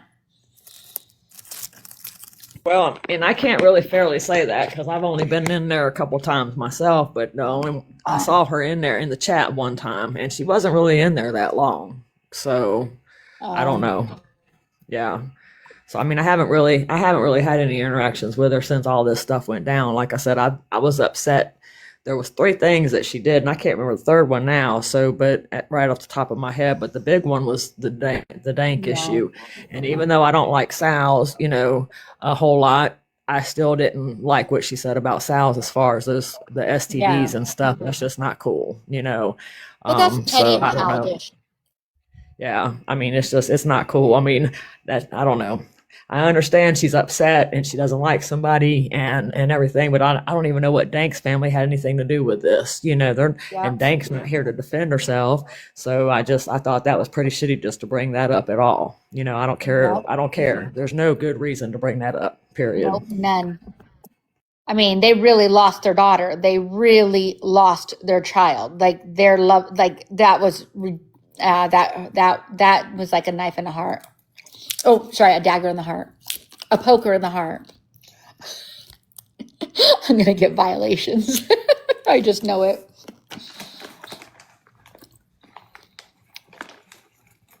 What's everybody else doing? Any good? Oh, so I was watching, and I can't remember now what the name of the crime. So it was a father, and he had a secret, and there were two children, and and he ended up following these kids. They're walking through. Was it in Ohio? He's in prison now, though, and he ended up murdering the two little girls. And his wife didn't want to believe it and couldn't believe it. And then he finally came clean and said, yeah, it was him. He did it. He doesn't know why he did it. He just did it. I can't remember. Excuse me. The name of that case. Gosh, it was it in Ohio? But it was on a railroad track. And these little girls were walking on the railroad track.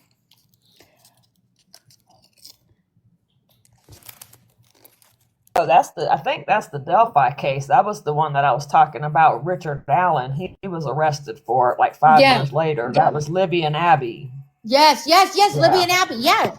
Oh, Yeah. because I checked into that case, and he didn't have a reason why, and but he finally told his wife, no, he was the one who did it, and it was hard for his wife to believe it, and Yeah, supposedly he confessed to her a lot of after he was arrested and in jail. He confessed to her, but before that he wasn't admitting it to anything. But I mean, the fact to me is they were able to match his car. He had the same car from the crime scene. There was a video that they were able to match up, with the crime scene. But then when they were asking him questions, because he voluntarily went to the police station, but as they were asking him questions, they were like, so did you go to the monorail bridge that day? And I can't remember the name of it right off the top of my head, but they asked him, were you at the bridge? Oh yeah, I was out there watching fish. Yeah. And I'm like, watching fish? What? Yeah. So, I mean, I was just like, whatever. That just didn't make sense to me. So then they were like, what would you have been wearing that day? And he described the bridge guy, because that was the name that the media and the public coined him, was the bridge guy. He described the bridge guy from head to toe on what he was wearing that day. And so my question is, how would you be able to remember? I mean, you're talking 5 years ago, okay? And they're like, what were you wearing February 14th, 2017? And he said, oh, I was wearing this, and I went to my mom's that day, and I did this. How in the hell do you remember all that on that specific day? I can't remember what I did yesterday, barely. I know. You know if you what ask me what I did last week, I'll be like, oh, hell, I don't know. Wow, that's crazy. Yeah, I remember that. Okay, so that was the same case, because that was bringing up Hello Starlight Deep Dive, this one too. Yeah, that was so sad too. And those two little girls, they had to been scared, and they were walking. I watched the whole thing on, like, the whole documentary on that one. Did anybody hear? I watched I watched and I listened to a lot of the podcast documentaries yesterday. I watched the newest. It only came out like 2 months ago, on Scott Peterson. Apparently, it was his wife. Yeah, he had that affair, huh? And he cut the baby out. Oh no, he killed his wife with being like 8 months pregnant or something like that. Like, yeah, Lacey. Yeah. So the Innocence Project apparently is working with him now to have him exonerated. I After 20 I think he's guilty. What I is it, think he's 23 guilty. years? Yeah. So I do I. watched that case. I watched that. In fact, I remember as soon as the story broke about Lacey being missing, I looked at my husband and I said, he did it. I said, he either didn't want to be a father or he was, he had a woman on the side, one of the two. And come to find out it was both, basically, because he wasn't ready to be a father, according to what Amber Fry said. And he was also cheating. And I think that, she was in danger after the arrest, after she went public, because they said that when he was arrested, he had a map to her where she worked at and a bunch of tools, like he was going to kidnap her or something. I remember that. Yeah, that's kind of crazy. So But how I can think they that sit man's there and think he's guilty. innocent? Like, why would you want to help this dude? He completely. I don't know They, either. I mean, they didn't have a they're smoking saying, gun. yeah, no, they didn't. It has the new evidence that they found. It has to do with the boat and the van. What van? Oh, you There was mean the the white mysterious van that, van? yeah. And yeah, so that's what they're saying, and it looks like that, they're going full tilt about, having him exonerated. Mm-mm. So I hate that he's even off of. I hate they got him moved off of DR because that's exactly where he needed to be. I feel. yeah. I just, like I said, they didn't have a smoking, but when you look at all the circumstantial evidence that they had and they pieced it all together, that should have been your jigsaw puzzle, and it should all fit perfect together, and that's the way I look at it. And if I would have been sitting on that jury, that's what I would have convicted him on, because there was so much there, with him going out to the bay and watching him drag the bay day after day, because he knew that's where he put Lacey, and so he was watching him drag the bay with, going out there with binoculars, refused to take the lie detector test, which they can't use that in court anyway. But still, if you were innocent, just like Chris Watts, he went in and took the lie detector test, and I think he thought if he just agreed to it, yeah, I'll take it, that they wouldn't give it to him. And they were like, okay, we'll see you the next morning, and so he couldn't Yeah. back out. And so he went in there like a dumbass and took it, and he failed. But Scott wouldn't take the test. And there's a reason why he wouldn't take it, because he is guilty, and I firmly believe he is guilty. Oh, so I do think he I. would have showed it on his test. Oh, that man is so Yeah. guilty. We know he's guilty, and he deserves everything he gets. And I hope he is in general population. But do we even know Brian Koberger? Is he in general population, or do they have him isolated? No, they have him isolated. He's supposedly in some kind of protection block or something. PC, protective custody.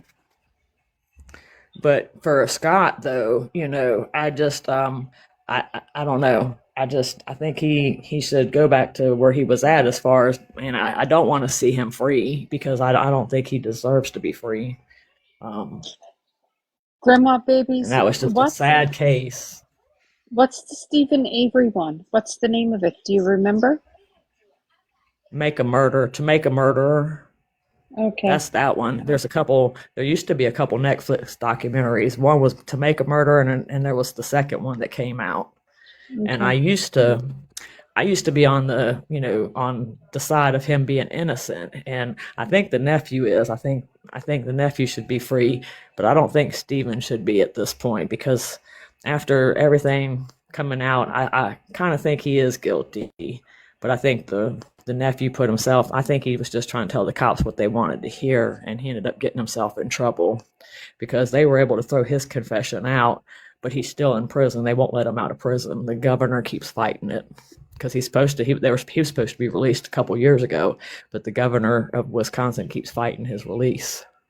Okay. I'll have to go take a look. I feel like I may have seen it and just don't remember.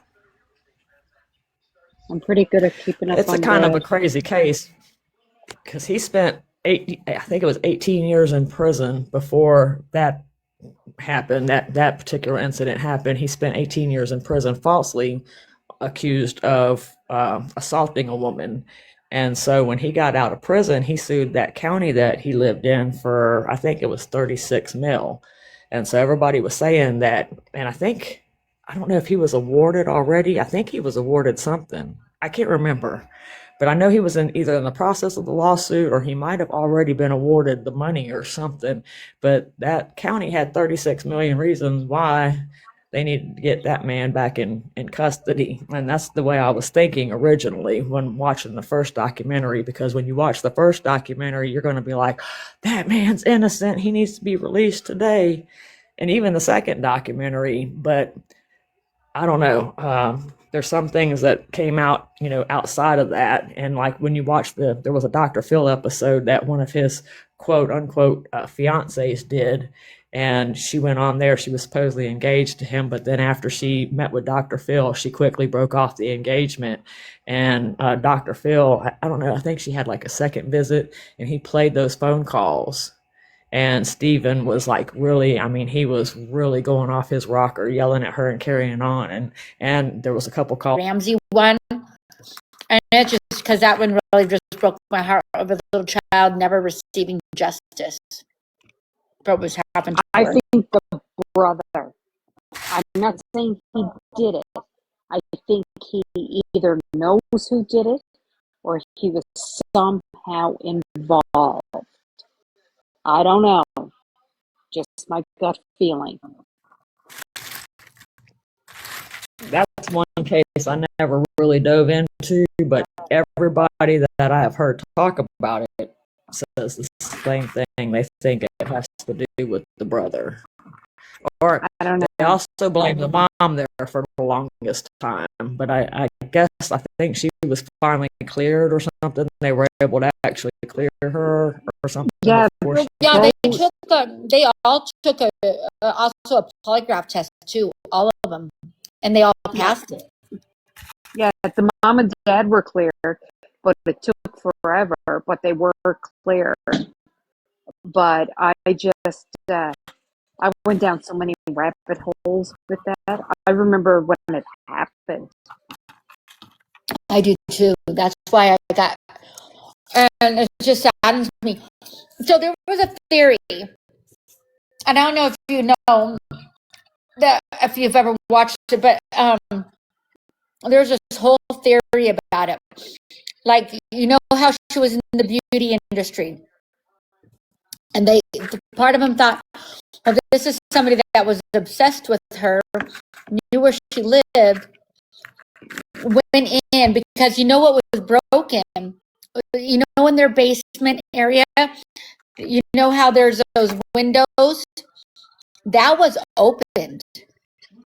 Yeah.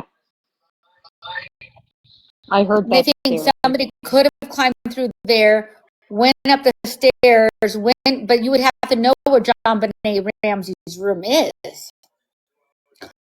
But go there, carry her back down without making a pee, go back down to the basement and do what you're going to do to her, and then leave. Yeah, I don't know. I still think the brother knows more than he's letting on. Well, did you know there was 2 men that confessed to doing, or no, was it 2 men or was it 1? That confessed. One, it was that crazy guy. Oh yeah, that last moved name's out of the Carr. country. Yeah. Mm-hmm. Yep. Did they have DNA in that case? I don't. Do you know? I think it was contaminated or something. Yeah, there was something about it. It was inconclusive, or yeah. Because you'd think that if they had DNA, they would be able to. Because that's just another case. How would you go into somebody's house in the middle of the night like that and do something in the house, and then just leave? Unless you've done something before. That just doesn't make sense to me. But, there's a couple cases where supposedly these people have had clean records and they committed the ultimate crimes. So, I don't know. Maybe it just, some of this stuff doesn't hold true anymore. Maybe, I don't, as far as like patterns and how they have these the FBI people that try to what do you call them? I can't think. The people that try to analyze the people that do the crimes and stuff. The forensic? Yeah, and like profilers. That's what I was thinking of. The profilers, the FBI profilers that try to profile people and figure out who or what kind of person would commit this crime type thing. Yeah. And it just doesn't hold true with like the Delphi and the Idaho 4. Those two, like I said, they'd never supposedly committed a crime before, and then they go out and commit the most horrendous crime you can commit, as far as or ultimate crime that you could commit. And they had multiple victims, both of them. There was 2 little girls, and then 4 college students in the other crime. Yeah, they're saying I just looked it up there. They're retesting all of the evidence, and it's a news release from December 2025, so it's not old at all. And they're re-interviewing a lot of people in relation to JonBenét Ramsey. So because the dad is still alive, and didn't he remarry? I don't know. I thought the dad was still alive. He ended up remarrying, but he does have quite a few things that belong to JonBenét Ramsey that he just puts in his closet. But he has like one of her drawings that she made, and he has that framed. Like, I mean, he's still real heartbroken, and he said that like his ex-wife, or not ex-wife, what is it, widow or whatever it is. Didn't they divorce? No, I thought no. She died of cancer. She passed. Yeah, I knew she passed away, but I thought they divorced. No.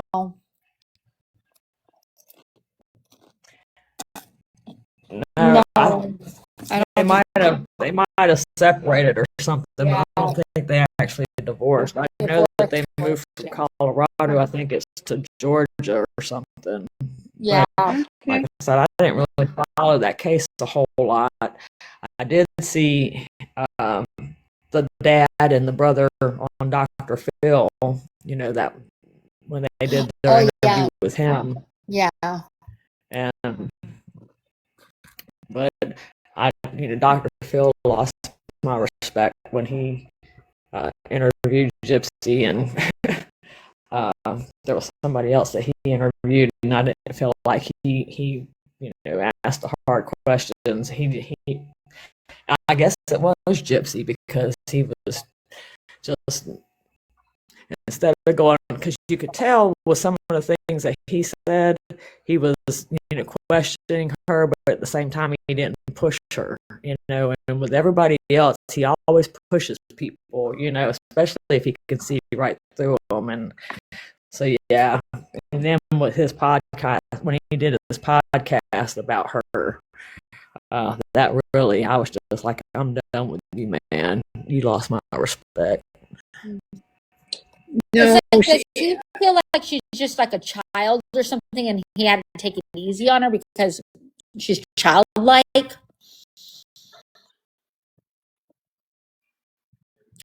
I think I don't know. Uneducated, and just went along with the narrative. Yeah, but he's not a real doctor, anyways.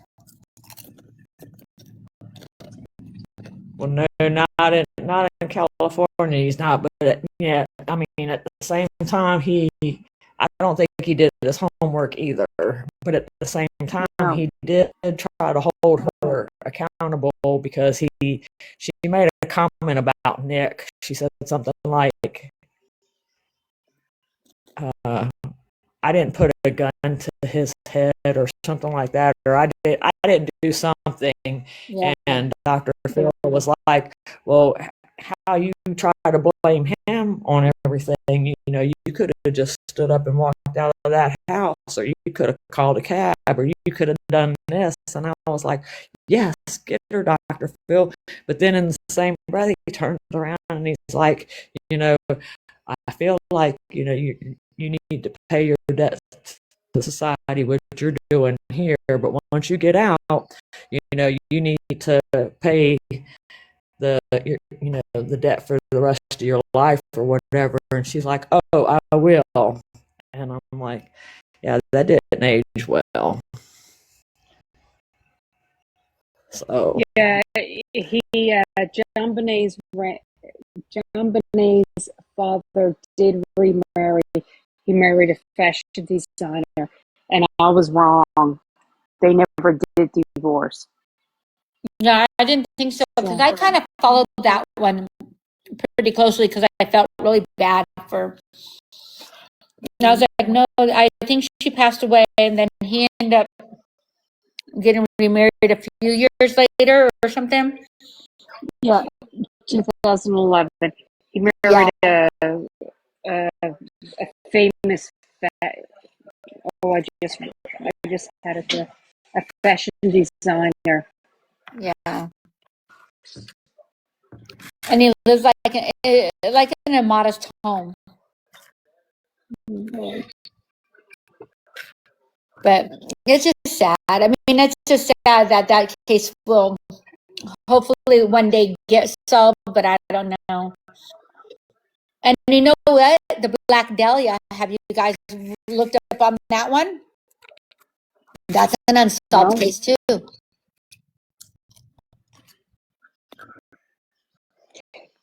Here goes my list. That one's old. That one's from 19.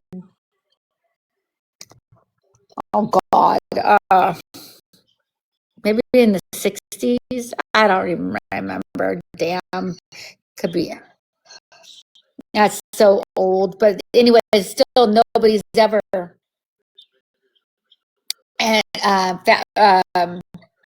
found out who did that.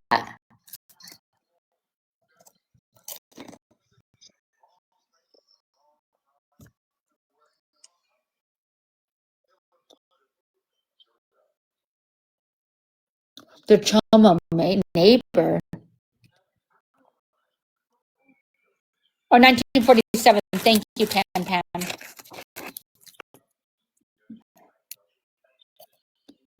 wow, 1947. Yep. That is going back. But oh yes, it is. But listen, that was a horrific crime. They sliced her from mouth to mouth to her ear and gave her a smiley face, mutilated her body, drained her blood, and dumped her in a field. Oh God.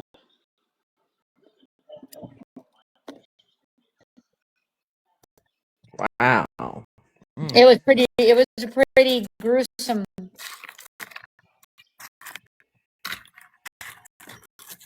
Hey, how are you, Jenny Lynn? Yeah, See, back then in 1947, they didn't handle crime scenes like they do today. So I can imagine what kind of evidence they probably don't really have any evidence to go by, or do they? well, they did have some leads, but they're not sure. They thought it would have to have been a surgeon with skilled hands and steady hands, because the incisions that they made would be like what a surgeon would do, except for, I mean, you know what I mean, like the way he did it. So he obviously had the equipment, but and the way they drained her body. Yeah, it was just weird. But but then it just went close. Yeah, the Black Dahlia, one of my favorite. Cases. It's. Oh, Sheena, you would think that would be a good case, wouldn't you? Now, but I know I'm intrigued on it. I'm intrigued on that one because it's never been solved. And if you go back and read up a lot about that case, there was quite a few people they brought in, and there was one surgeon that, but they didn't have quite the evidence of it. And later on, the grandson came forward thinking, yeah, he believed it was his grandfather who did it because he found some stuff that was hidden away.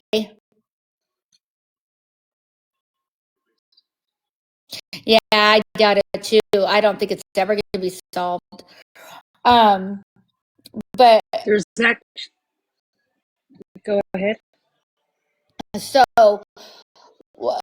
anyways, so the grandson came forward saying that there was some evidence and some journals that he had, and some of the newspaper clippings of that crime that was like in a book or like in a thing that was like tucked away. And then when the grandpa died, they were going through this stuff, and then they found it. It was just crazy. So he thinks it's his grandfather, but his grandfather's passed. So we'll never know because the case is from 1947.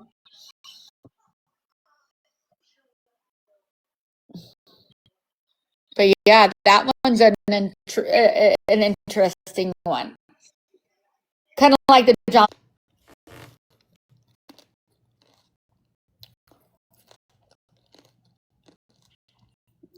The family involved. Like, wait a minute, which case are you talking about? The Black Dahlia, or are you talking about John Bonet?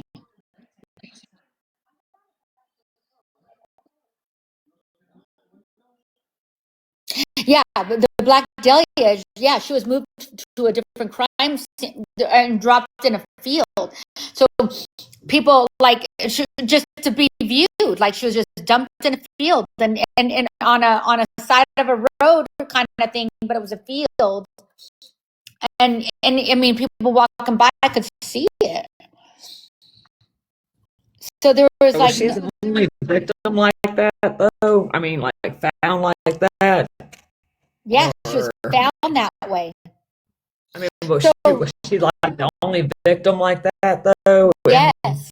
Yep. It was only one person. Like that was it, and someone's yard. I thought it was in a field, though.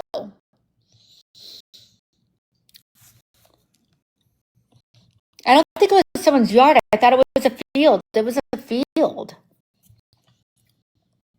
Well, back then it probably was a field, but it was somebody's yard. Field yard. Yeah, that's true. 47. Yeah, very, very, very likely. So yeah. Anyways, so yeah, and so she was. So she wasn't found where the crime scene took place. Her body was literally moved and dumped.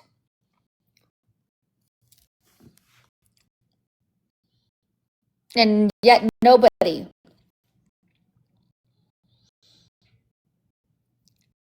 And the only possibility is a grandson coming forward thinking it could have been his grandfather, but without DNA or any.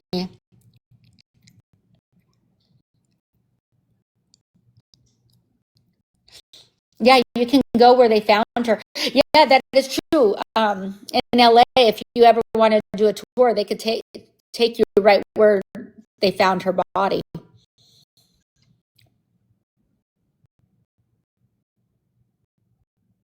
A vacant lot in the yard. Okay.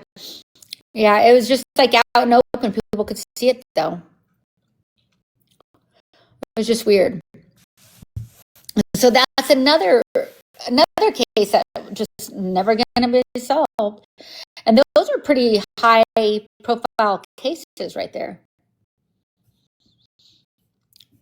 Something to check into, a good theory.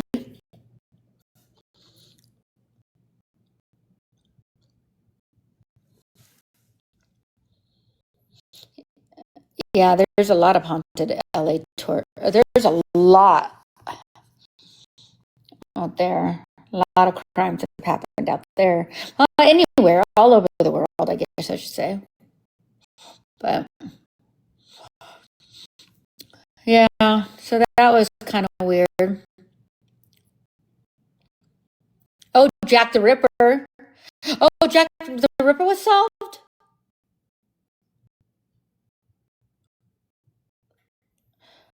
Who was Jack the Ripper? I didn't know that was solved. But wasn't that in like England or somewhere?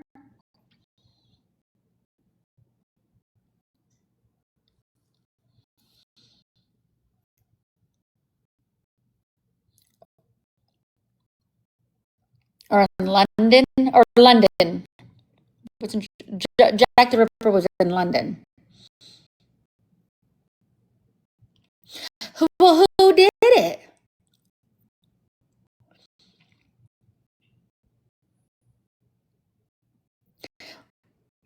Well, 1800, and they solved it. Well, who did it? Tell us who did it. I want to know who did it. I'm going to Google it. The hell? Oh.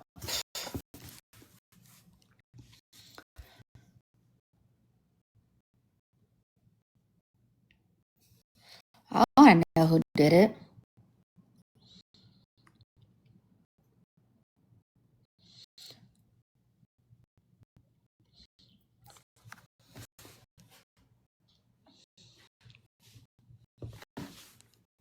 Now I have to get it all out of there. Try to find it.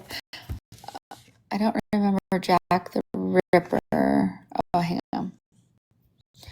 I don't remember. Wait, I don't remember Jack the Ripper being solved. I knew the Golden State. I need to know who that is. Me too. That's why I gotta Google it because she didn't say for sure that one was solved. So I'm like, I didn't hear about it. So I was reading Pan because she says, I don't remember Jack the Ripper being solved. I knew the Golden State one was, but that's well after Jack. Okay. All right, let me Google Jack the Ripper, see who oh, I'm wondering if I just missed it. I didn't see it. Like I didn't know. How come they never like that? You would think that would be publicized all over the place, like a big thing solved. It says here that it's the most famous unsolved mystery of English crime. So it's not been solved. Jack the Ripper, synonymous murderer of at least 5 women in or near Whitechapel district of London's East End between August and November 1888. The case is one of the most famous unsolved mysteries of English crime. Mm-hmm. Yeah. See, there's some cases that I think they're just going to go down in history. Oh, and you know what else has not been solved? Nancy Guthrie. That's another case that never been solved. I mean, this is going on a year now. That case is will crazy. say- That Nancy Guthrie case. There's a guy I follow, and I cannot think of his name right now. He looks maybe Asian and Hispanic. I'm just going off of what I see. I don't know his ethnicity, but he calls her Nancy Benet Ramsey, and he covers anything new that comes out with her. And when it first happened, of course, he was much more serious, and now he's kind of like just like Nancy Benet Ramsey. You know, we don't know what happened, etc. Kind of like the Benet Ramsey case, but he covers everything. Is that the guy Brian? I couldn't tell you his name, honestly. I just There's a podcaster that thought like he was only in front of her house there the other day.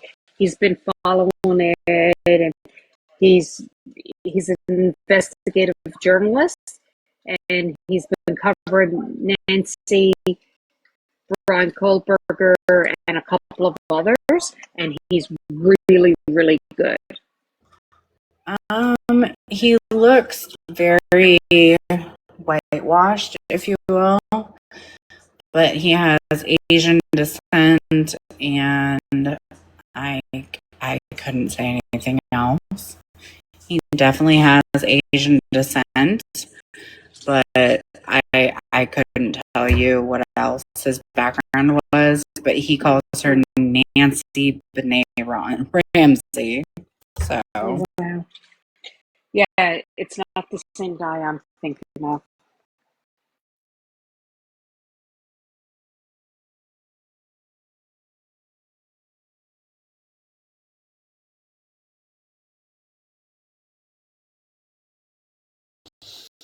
So do you think that case will ever get solved? I'm still trying to figure out what the motive would have been behind it. As far as kidnapping that older woman, what would be the motive behind it? Other than Oh my her God, daughter. there's a huge motive that could be behind that one. Okay, so you know her daughter who has a show that she does, right? Right. Okay. In New York, right. In New York. But remember, who did she interview? She's been threatened before, and she's talked about that, about not interviewing. So, you know, oh my gosh, my brain right now. What's his name that went to prison that got murdered in prison? Jeffrey Epstein. Yes. Just call him Palm Beach Pete from now on. Okay, Call Palm him- Beach Pete. Okay. Yeah. So Palm Beach Pete. So anyway, she was trafficked, and she was a part of, like, being trafficked by Palm Beach Pete. What, right? All this other stuff. Well, note this: she was told many times, "Do not interview her. You better not interview her." She decided to do it anyways, and she did. She interviewed her, and then lo and behold, not shortly after that, other things have been going on. So other things have been being said and done, and so then there was another one that was interviewed, and she ended up committing suicide, or no, like ending her own self. And she was married with 2 kids. That was a part of that. Supposedly unalived herself. Supposedly.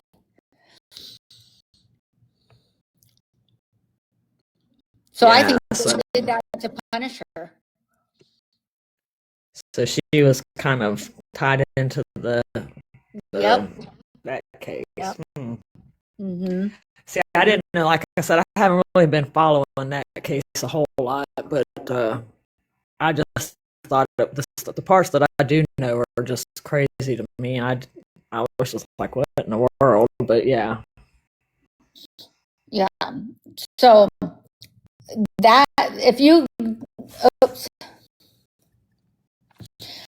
So if you deep dive into that case a little bit and really get in there, read up on her daughter and where, you know, when she did the interview, look at the time frame of that interview and then the time frame when her mother just came up missing.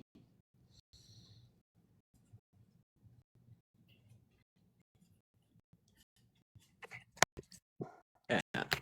I've heard that before, but I don't know.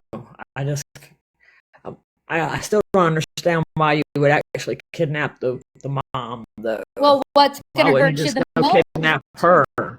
Well, yeah, but here's the thing. What's going to hurt you the most? By taking someone you love, like just for punishment, That's right? true. Yep. What's going to hurt you and your family the most?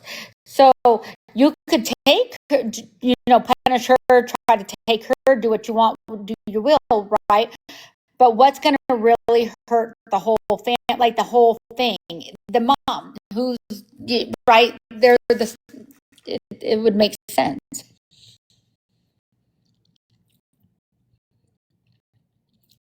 I mean, that's my thing. I mean, I don't obviously have proof per se. I mean, that's the motive, but that's pretty darn close. And then having no evidence and things just not, I don't know. The camera disappears. Like, it's just something is not right. Right. I mean, I've heard that before. I've heard others say that, but I don't really get it per se. I would have, I would think I would have gone after, what's her name, Savannah or Susanna, that the newscaster or whatever for the Today. She works for the Today Show, right, in New York. Yeah. Yeah. Yep. And she was told to not to do it, and she did it anyways, and she didn't care. She wasn't going to do it, but then she decided she was going. She's like, no one's going to tell me what you know what I mean? But who would have thought they would have went to that extreme? Now, that's if they went to that extreme. That's if that's the case. But, I mean, just things are too coincidental.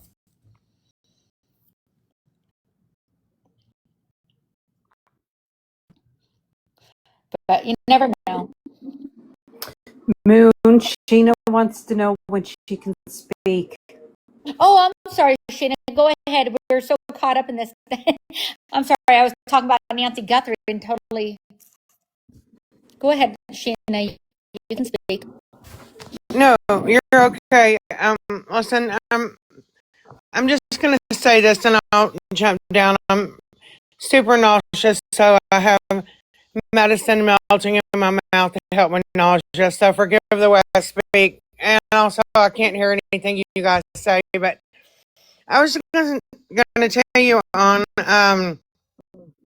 Jack the Ripper. There was a shawl that one of the victims was wearing when she was unalive, and this guy had bought it, and so they had suspected this Polish barber was probably Jack the Ripper.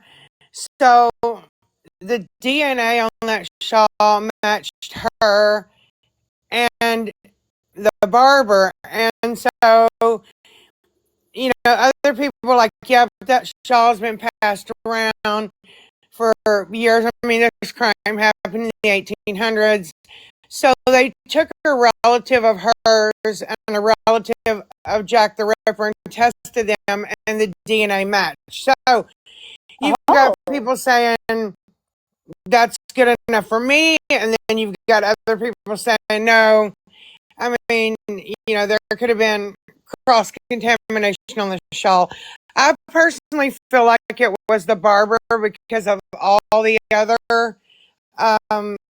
facts of that case. Yeah. And he also was put in a mental institution. And mind you, the grandfather was a surgeon. It was actually the son. He was an LA detective, and he suspected it was his father. His father, Dr. George Hodel, was just extremely out there. I mean, he supposedly essayed his own 13-year-old daughter. I mean, the doctor was a complete nut and weirdo. I have my doubts on that evidence, but I mean, it's possible. But my master's specializes in forensics. I'm just fascinated and obsessed with forensics. And I know that DNA is ever evolving. So, I mean, you just never know. You just never know what's going to happen. So I thought the grandson also came out and spoke about it too, about his grandfather. Because no, he may have. He may have. I'm not aware of it, but yeah, he might have. But you're right. Steve Hodel's son may have spoken out too. I'm just not aware of it, so I'm not saying you're wrong on that. Yeah. I'd have to check. Maybe I might be getting it mixed up, and I very well could be getting it mixed up between the grandson and the son, because I thought it was the grandson that came out and talked a little bit about it.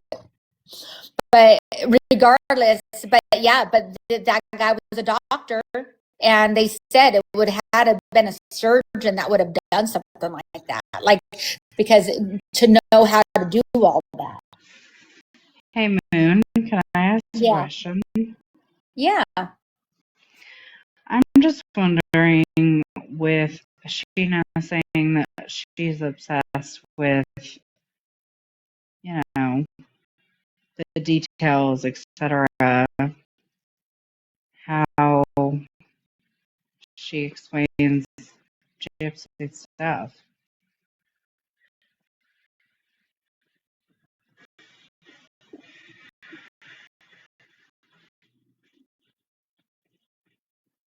She won't be able to hear you, Lynn. She's not able to hear out of her ears right now. They're working on that. Oh, I read something about gypsy. I don't know what you're asking. I'm sorry. I'm just wondering. You may have to type it in the chat. All I was wondering is that. No, I'm reading. I'm reading captions. I just wasn't paying attention. She's obsessed with. I'm sorry, I don't know the exact what she said, but the details. I'm obsessed with forensics. Forensics is what I said. So, okay, so were you obsessed with the forensics of Gypsy and her mom? Well, I mean, the forensics show that Dee Dee was unalived in her bed by Nicholas Godejohn. So I'm not sure what else forensics could tell me about that case. Did it show Nicholas Godejohn, or just somebody did it? Nicholas Godejohn's DNA was there because he cut himself. Right. Okay. That's all I had to ask. I have a question, Sheena. Do you think, and this is forensically, about that case, do you think there was enough red stuff in the bed to concur that? I've not really looked at the autopsy part of that.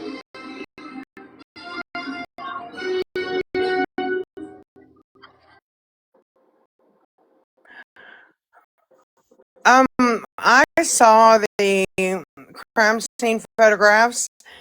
I saw Dee Dee's body post-mortem. That was not by choice. Somebody thought it would be cute to send them to me anonymously at Facebook Messenger. So I was able to look at those, and yes, I do believe that the scene matches the way that it happened. Yeah, I mean, but take the people like who did it, who I don't care, that kind of part.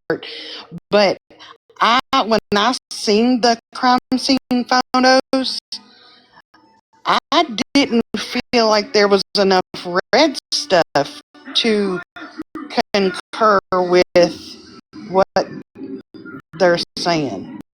Oh, are you saying that like maybe it was done like in the somewhere else and then she was brought to the bedroom? That was my thought. Like I said. Oh, okay, that's what I thought you were getting at. Yeah, I'm not like fancy where I think she was put in a freezer or nothing. I just think that there with the wounds that was on the body, I just don't know how was the heart penetrated. If the heart stopped, then Carolina, do you know that answer? Yeah, I think it was. I think he nicked it or something. But I mean, because there was really no post-mortem wounds, and to be honest with you, I looked at all the crime scene photos, and there is more red stuff in the bedroom than anywhere in that entire house. I mean, there's red stuff throughout the house, but there's more in the bedroom. And so I do think she was done where she was lying, in the bedroom. Right. I think that was her final resting place. Yes, and I believe she took her last breath there. But I just thought there would be more red stuff. Most of it was pulled in her body. Because, not all of it, not all of it was out of her. It's not like she actually, I don't know how to do TikTok safe words. So, like red stuff out, like let it out. Let's just say, yes, that's what I was trying to say, but I didn't want to get you in trouble. But I know, I don't think there is any other way to kind of put it. But that's why, a lot of people thought that she had been beaten and all that because she looked bruised, but that was the blood pooling in the body, because the blood always settles to the lower part of the body, and so she was laying down for 5 days in that bed, Yeah. Yeah, okay. Well, that makes more sense. Thank you for clearing that up. Very well. I didn't realize you were on panel. I was, like I said, either way, Thanks for clearing that up because I was thinking that there would be a lot more red stuff. And that was one of the humps I really couldn't get over in my head. But thank you. Welcome. Well, I guess, Sheena, the thing that I kind of can't get past is what is it that you are okay with as far as her leaving her mom there for days?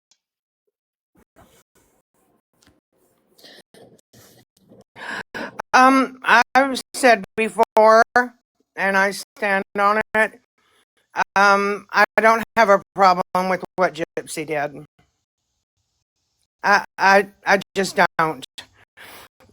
Some people will say, and I think me and Dreamer are the only ones I've ever heard say that. Pretty much everybody else is like, hey, I don't agree with her crime, but I love her and I support her. But I happen to believe that I don't have a problem with what she did. Not in light of the circumstances, I don't. And to answer you, Steph Tone, you also have to understand that blood pools, and once the body was removed, there's more blood underneath that, red stuff under the body too. I don't know if you saw that or not, but it wouldn't be I have not. like you assume, because a lot of times we see stuff in movies or on TV and we think that's how an unalive scene is, and it's not. Now, let me make this very plain. I've never said that Dee Dee deserved it. That to me is not something I feel like is my place to say. So let me make that very clear. I'm saying I don't have a problem with what Gypsy did, because if I were in the same situation, I can't say I wouldn't have done the same thing. And if I can't say that, then I don't have a problem with that. No, I never said that. Heat.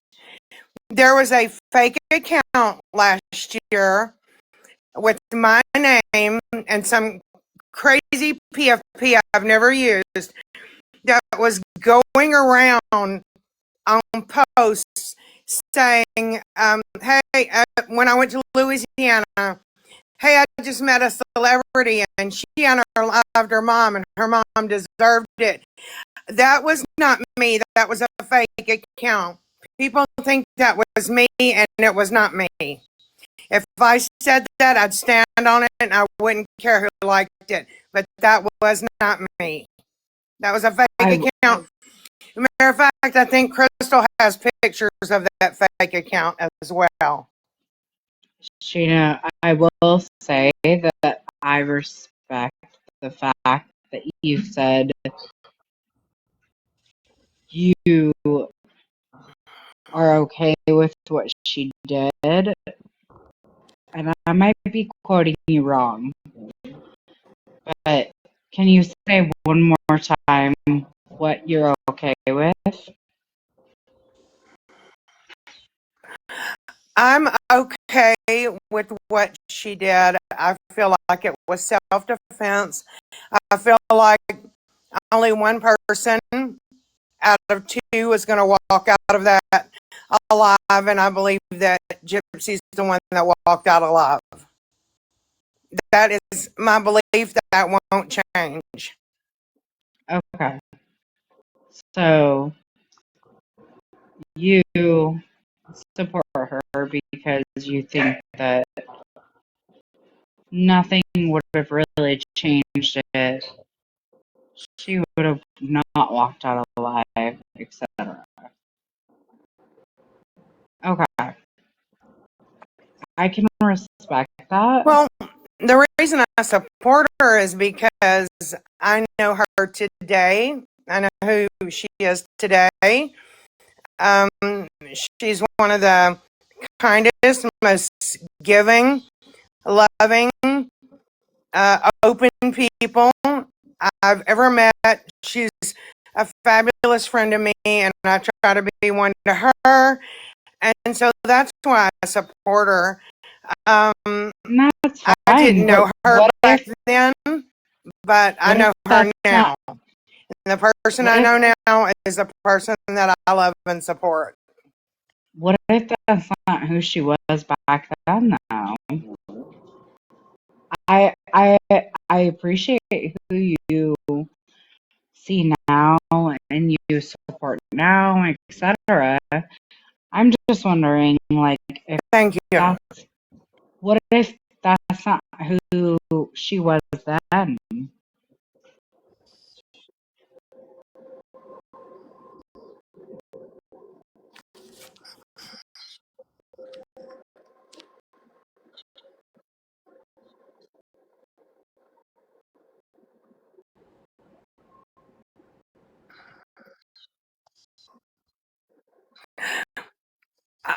I'm not sure what you're asking me, but I am privy to information that I'd say the public doesn't know. I don't know if they'll ever be privy to that. That's not my choice.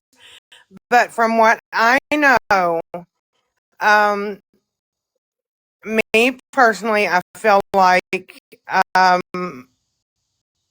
you know, that was her only choice in that situation. And I mean, that's your opinion, and I respect that. It is what it is.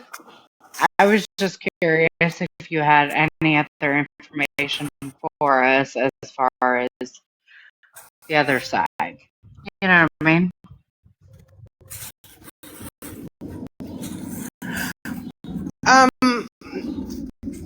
Not that I feel comfortable sharing, because some conversations are private and will remain that way.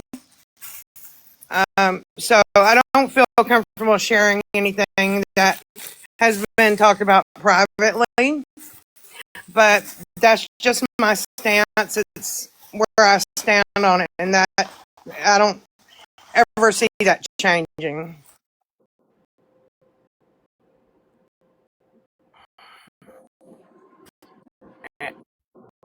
And I also understand as well that this case happened, let's see, we're going on 12 years ago. And there comes a point where you just have to say, it is what it is. You know, some people don't agree with her prison sentence. She would have been a fool not to take that plea. I would have taken it. I remember when this crime happened. I remember it was all over the news, and I didn't hear anyone yelling for justice then. That this case is just, it's closed and it's done, and you have to say, do I still want to rehash it, or do I want to move on? And that's each person's choice. I can't tell somebody what to do, but my position is this: Gypsy has a family. She has a beautiful child. Why wouldn't people want her to grow and evolve and be the best mother she can be, and for that baby to have the best chance she can have? And instead of tearing her down all the time, I mean, Gypsy knows what she did was wrong. She'll tell you that. So why not, hope for the best for her to live a better life and to raise her child in a healthy, happy environment, you know?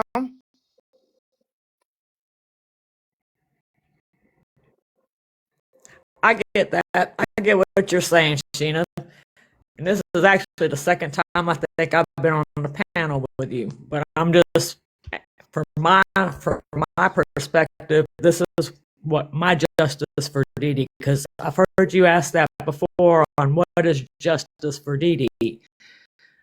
My justice for Dee Dee is clearing her name as far as the narrative Gypsy's put out the last 11 and a half years has been false.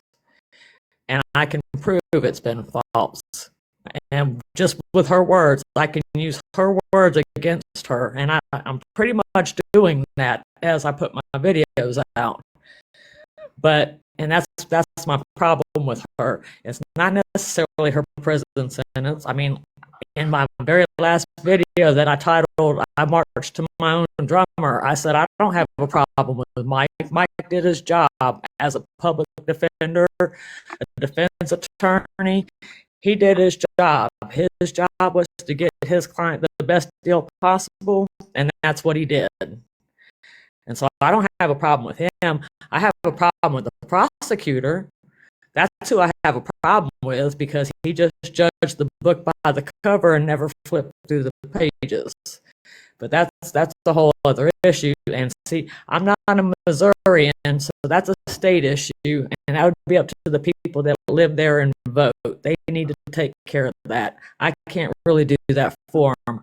So what I can do is try to correct the narrative, the false narrative that Gypsy's been pushing. Every time she opens her mouth and lies, I'm going to be right there to clock it. And that's what I'm here for. So that's my justice for Dee. And Salty, and I'll say, and I agree with what Sheena did say. I understand what you're saying, Carolina girl. You and I are able to have a conversation, which I appreciate. But I also understand that you didn't know Dee Dee. You didn't know her, so you really don't know what kind of person she was. And when I was there, I want to be very, very careful with what I say here, because, I just do. When I was there last month, then we went out to eat and everything. When we dropped Gypsy off, Bree went in and brought out this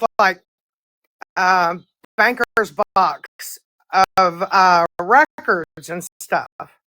And so on the way back to my Airbnb, I was sitting in the back seat. I, in my own car, I pulled out one of the folders and I opened it and just started reading it. And the first thing in there was a letter from one of Dee Dee's family members, saying a lot of things that Dee Dee had done. And I was like, wow, the public needs to see this and needs to know this. But actually, that's going to be Bree's decision. I don't even know if it's worth at this point bringing those things to light. You know what I mean? And for the comment that I didn't know Dee Dee either, no, I didn't know Dee Dee, but I do know Gypsy, and I do believe her side of her story. And so I'm going to stand by her and support her.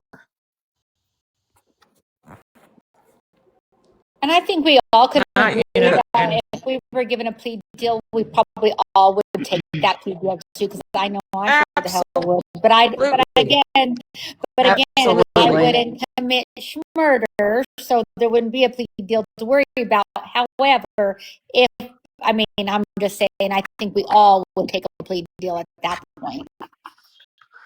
I mean, Sheena, does Gypsy want to share that stuff or no? system, and I knew about it, and I got tired of it, and there wasn't no other way out.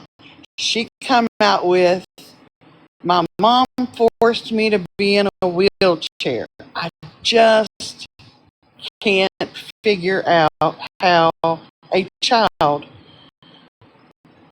that was intelligent, I don't care if she had schooling or not, I think she was very intelligent,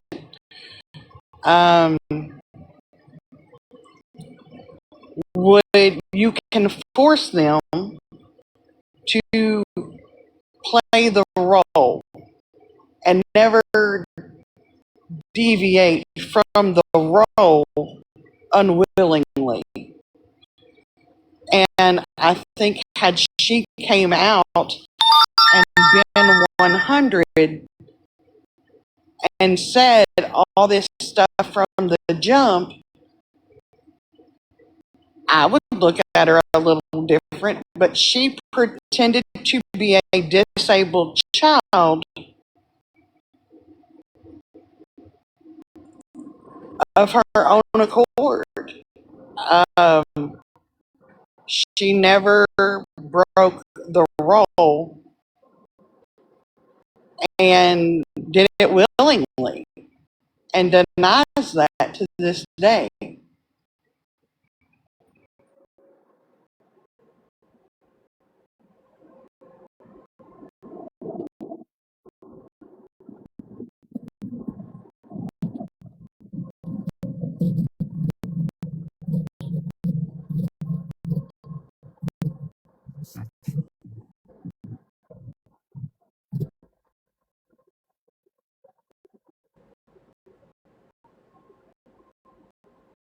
You may need to give her just a minute. She's probably trying to read all the captions.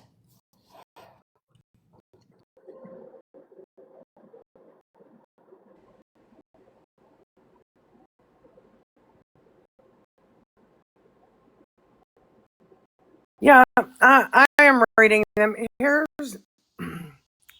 what I think. When two people live in a house and one say that they were abused, how do you prove that they were, and how do you prove that they weren't? Like, for example, I know as a child I was severely abused. I know that happened. You can't tell me that didn't happen. But how am I going to prove that to you? Because there's not always proof of what goes on behind closed doors. So I decided a long time ago that we can, have these discussions all day long. But you guys who do not support Gypsy are not going to change your mind. And those that support her are not going to change. I'm not changing my mind. You're not going to change yours. So these conversations become redundant and circular, and they get us nowhere. As far as going along with it, there were times when Gypsy didn't want to go along with it, but there were consequences for those times. Now, that's something that I don't know if I should speak on publicly or not. So I just think there's a lot more to the story, but again, does it really matter at this time? Because it doesn't change the crime. It doesn't change what happened.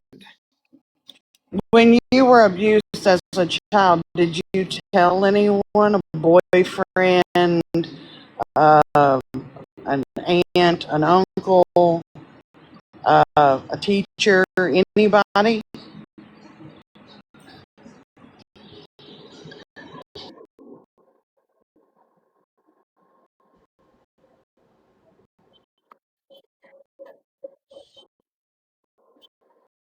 Are you asking me if I did?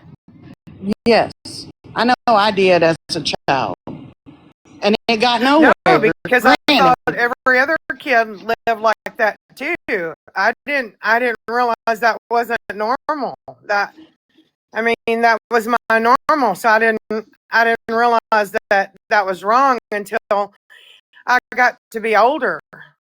And then I wondered why no adult ever stood up for me.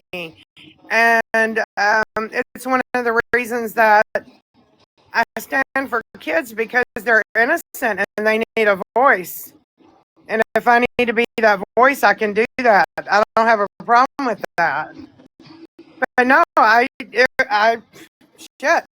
When you've always grown up in something, it's just normal to you, and that's what it was to me.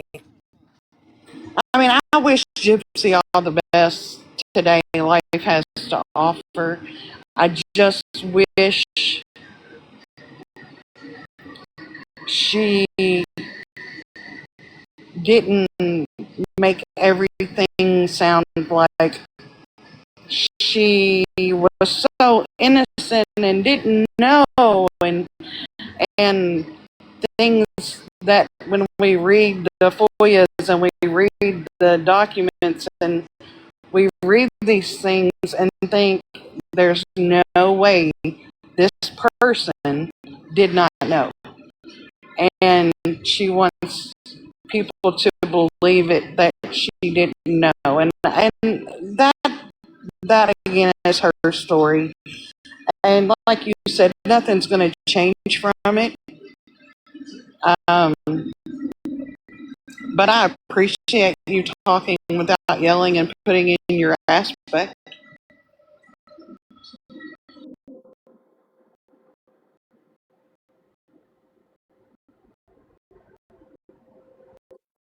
Sheena, You're so welcome. I also have to say that I went through a lot as a child. It was pretty bad, and I also stand for children, and that's something I really respect about you.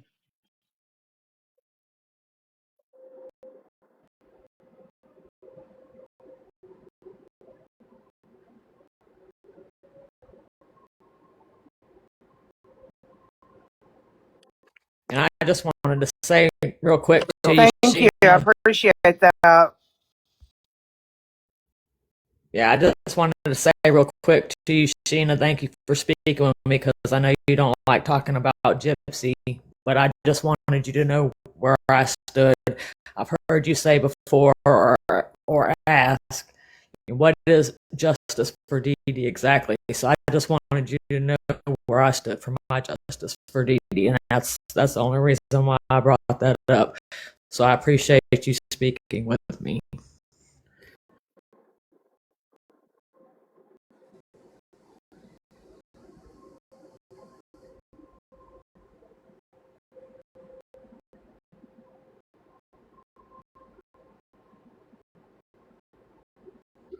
No, you're so welcome. I don't mind having conversations. Like, there's people on this app who do not support Gypsy, and if you put that aside, I think they're like really cool people. So we just don't discuss it because she's my friend, and of course, I'm going to defend her.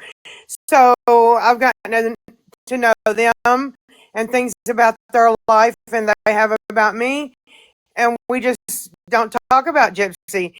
And if anybody does want to talk about Gypsy, you know, I can have a respectful conversation with anybody, you know.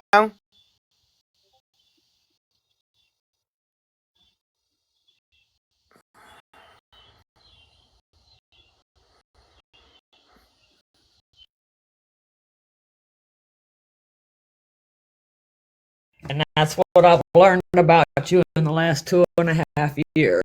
So, like I said, I appreciate you speaking with me. I agree with that because I think Sheena's pretty funny when it's not gypsy related. I think she's pretty comical. I think we just disagree on some gypsy content, if you will. And other than that, I think she's funny.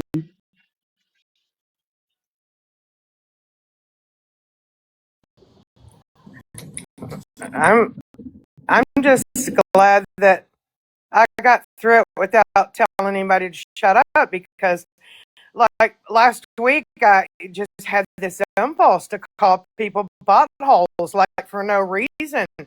Like and I couldn't control it. And this week I just want to tell people to shut up. Like I told Casey May last night to shut up. I told Lindsay to shut up. And so like that podcast guy, I told him to shut up, so he fired me. I think my clip got pulled from the podcast.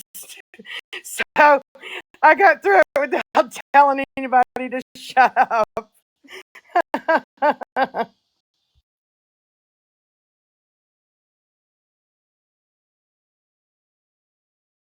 Which podcast guy was it? I'm not gonna lie, I'm curious.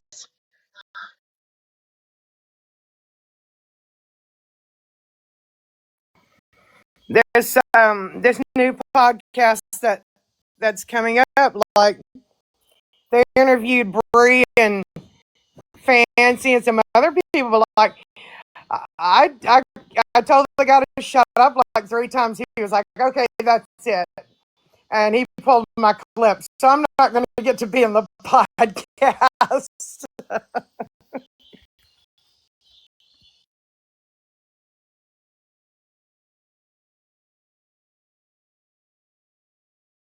Little did they know they were pulling the fun part.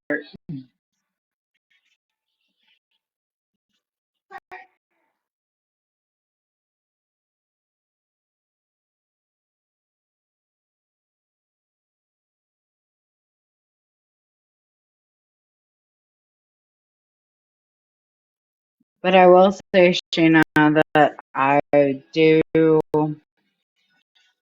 respect the fact that you come up here for the most part. I'm not going to give you all the credit, but for the most part, you come up here and you can have a discussion when it's not super attack mode. You know what I mean?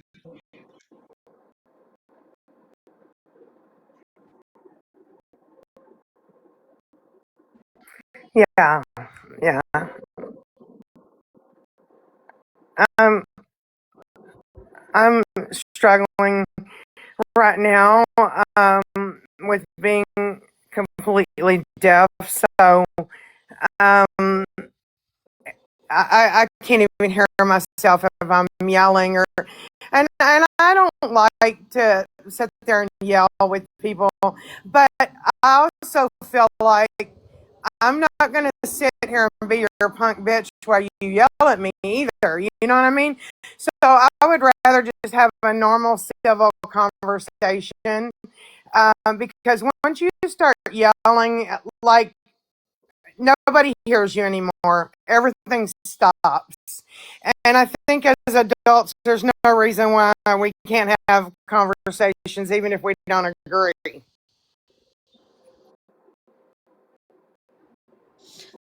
I agree with that 100%. Like, and I feel like Sheena came up here and was a good sport about everything, and I think she handled it very well.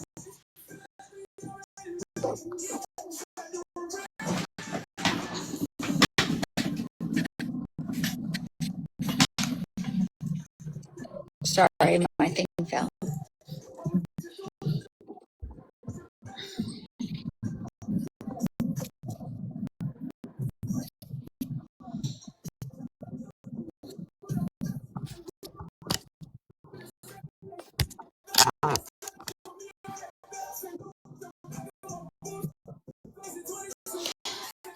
Oh, that's right. Sheena, you're going to, thank you for saying that, Salty. You have a surgery coming up. We do hope that does go very well for you, for sure.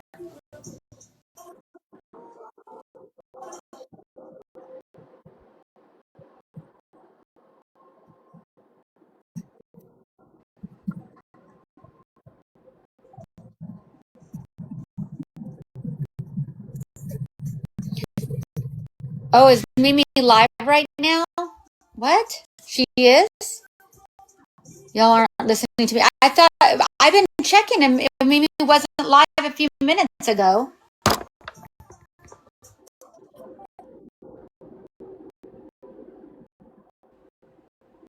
Can anybody confirm that she was live? I mean, I'm not going in there, but I'll look and see. I'll be right back.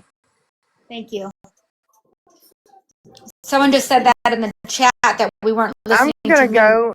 Moon, thank you for letting me up. Mimi's live, and after what Mimi said about my grandchild, I have no use for her, so I'm gonna hop down. But thank you for letting me up, and thank you guys for the conversation. I appreciate that.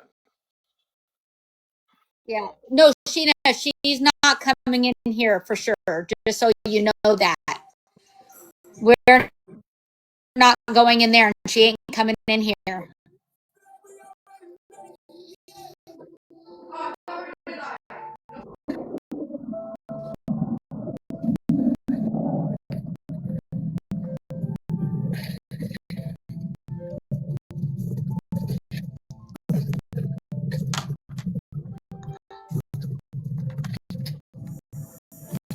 Yeah, I got you.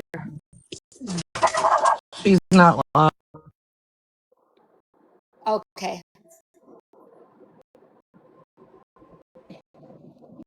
Well, I didn't think she was live because I was like, checking, but I think it's just she.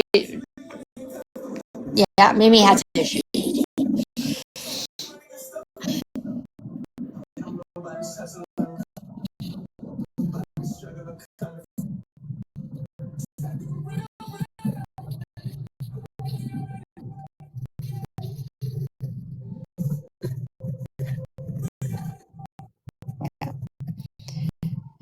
Well, that was a good conversation, I tell ya.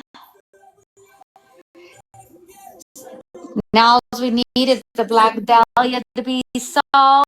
We just need a few cases to be solved. John Benet Ramsey to be solved. And Nancy Guthrie to be solved.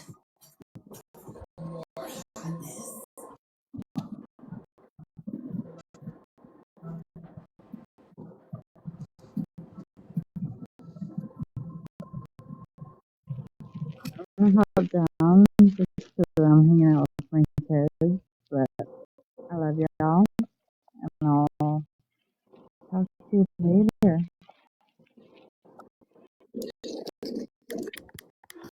Well, absolutely.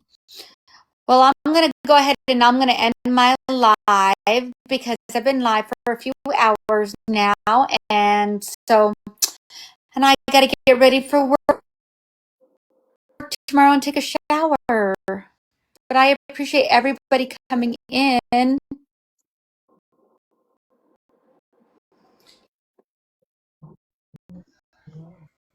Yes, and I hope everybody has a great evening.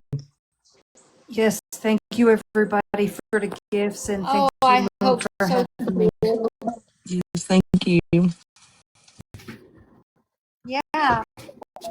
Yeah. And you know what? And thank you guys for all being respectful. I mean, I think that was nice to have a good dialogue with other people. And even that we don't see eye to eye, but it's a good dialogue. You know what I'm saying? So I thank everybody, and we'll do this again.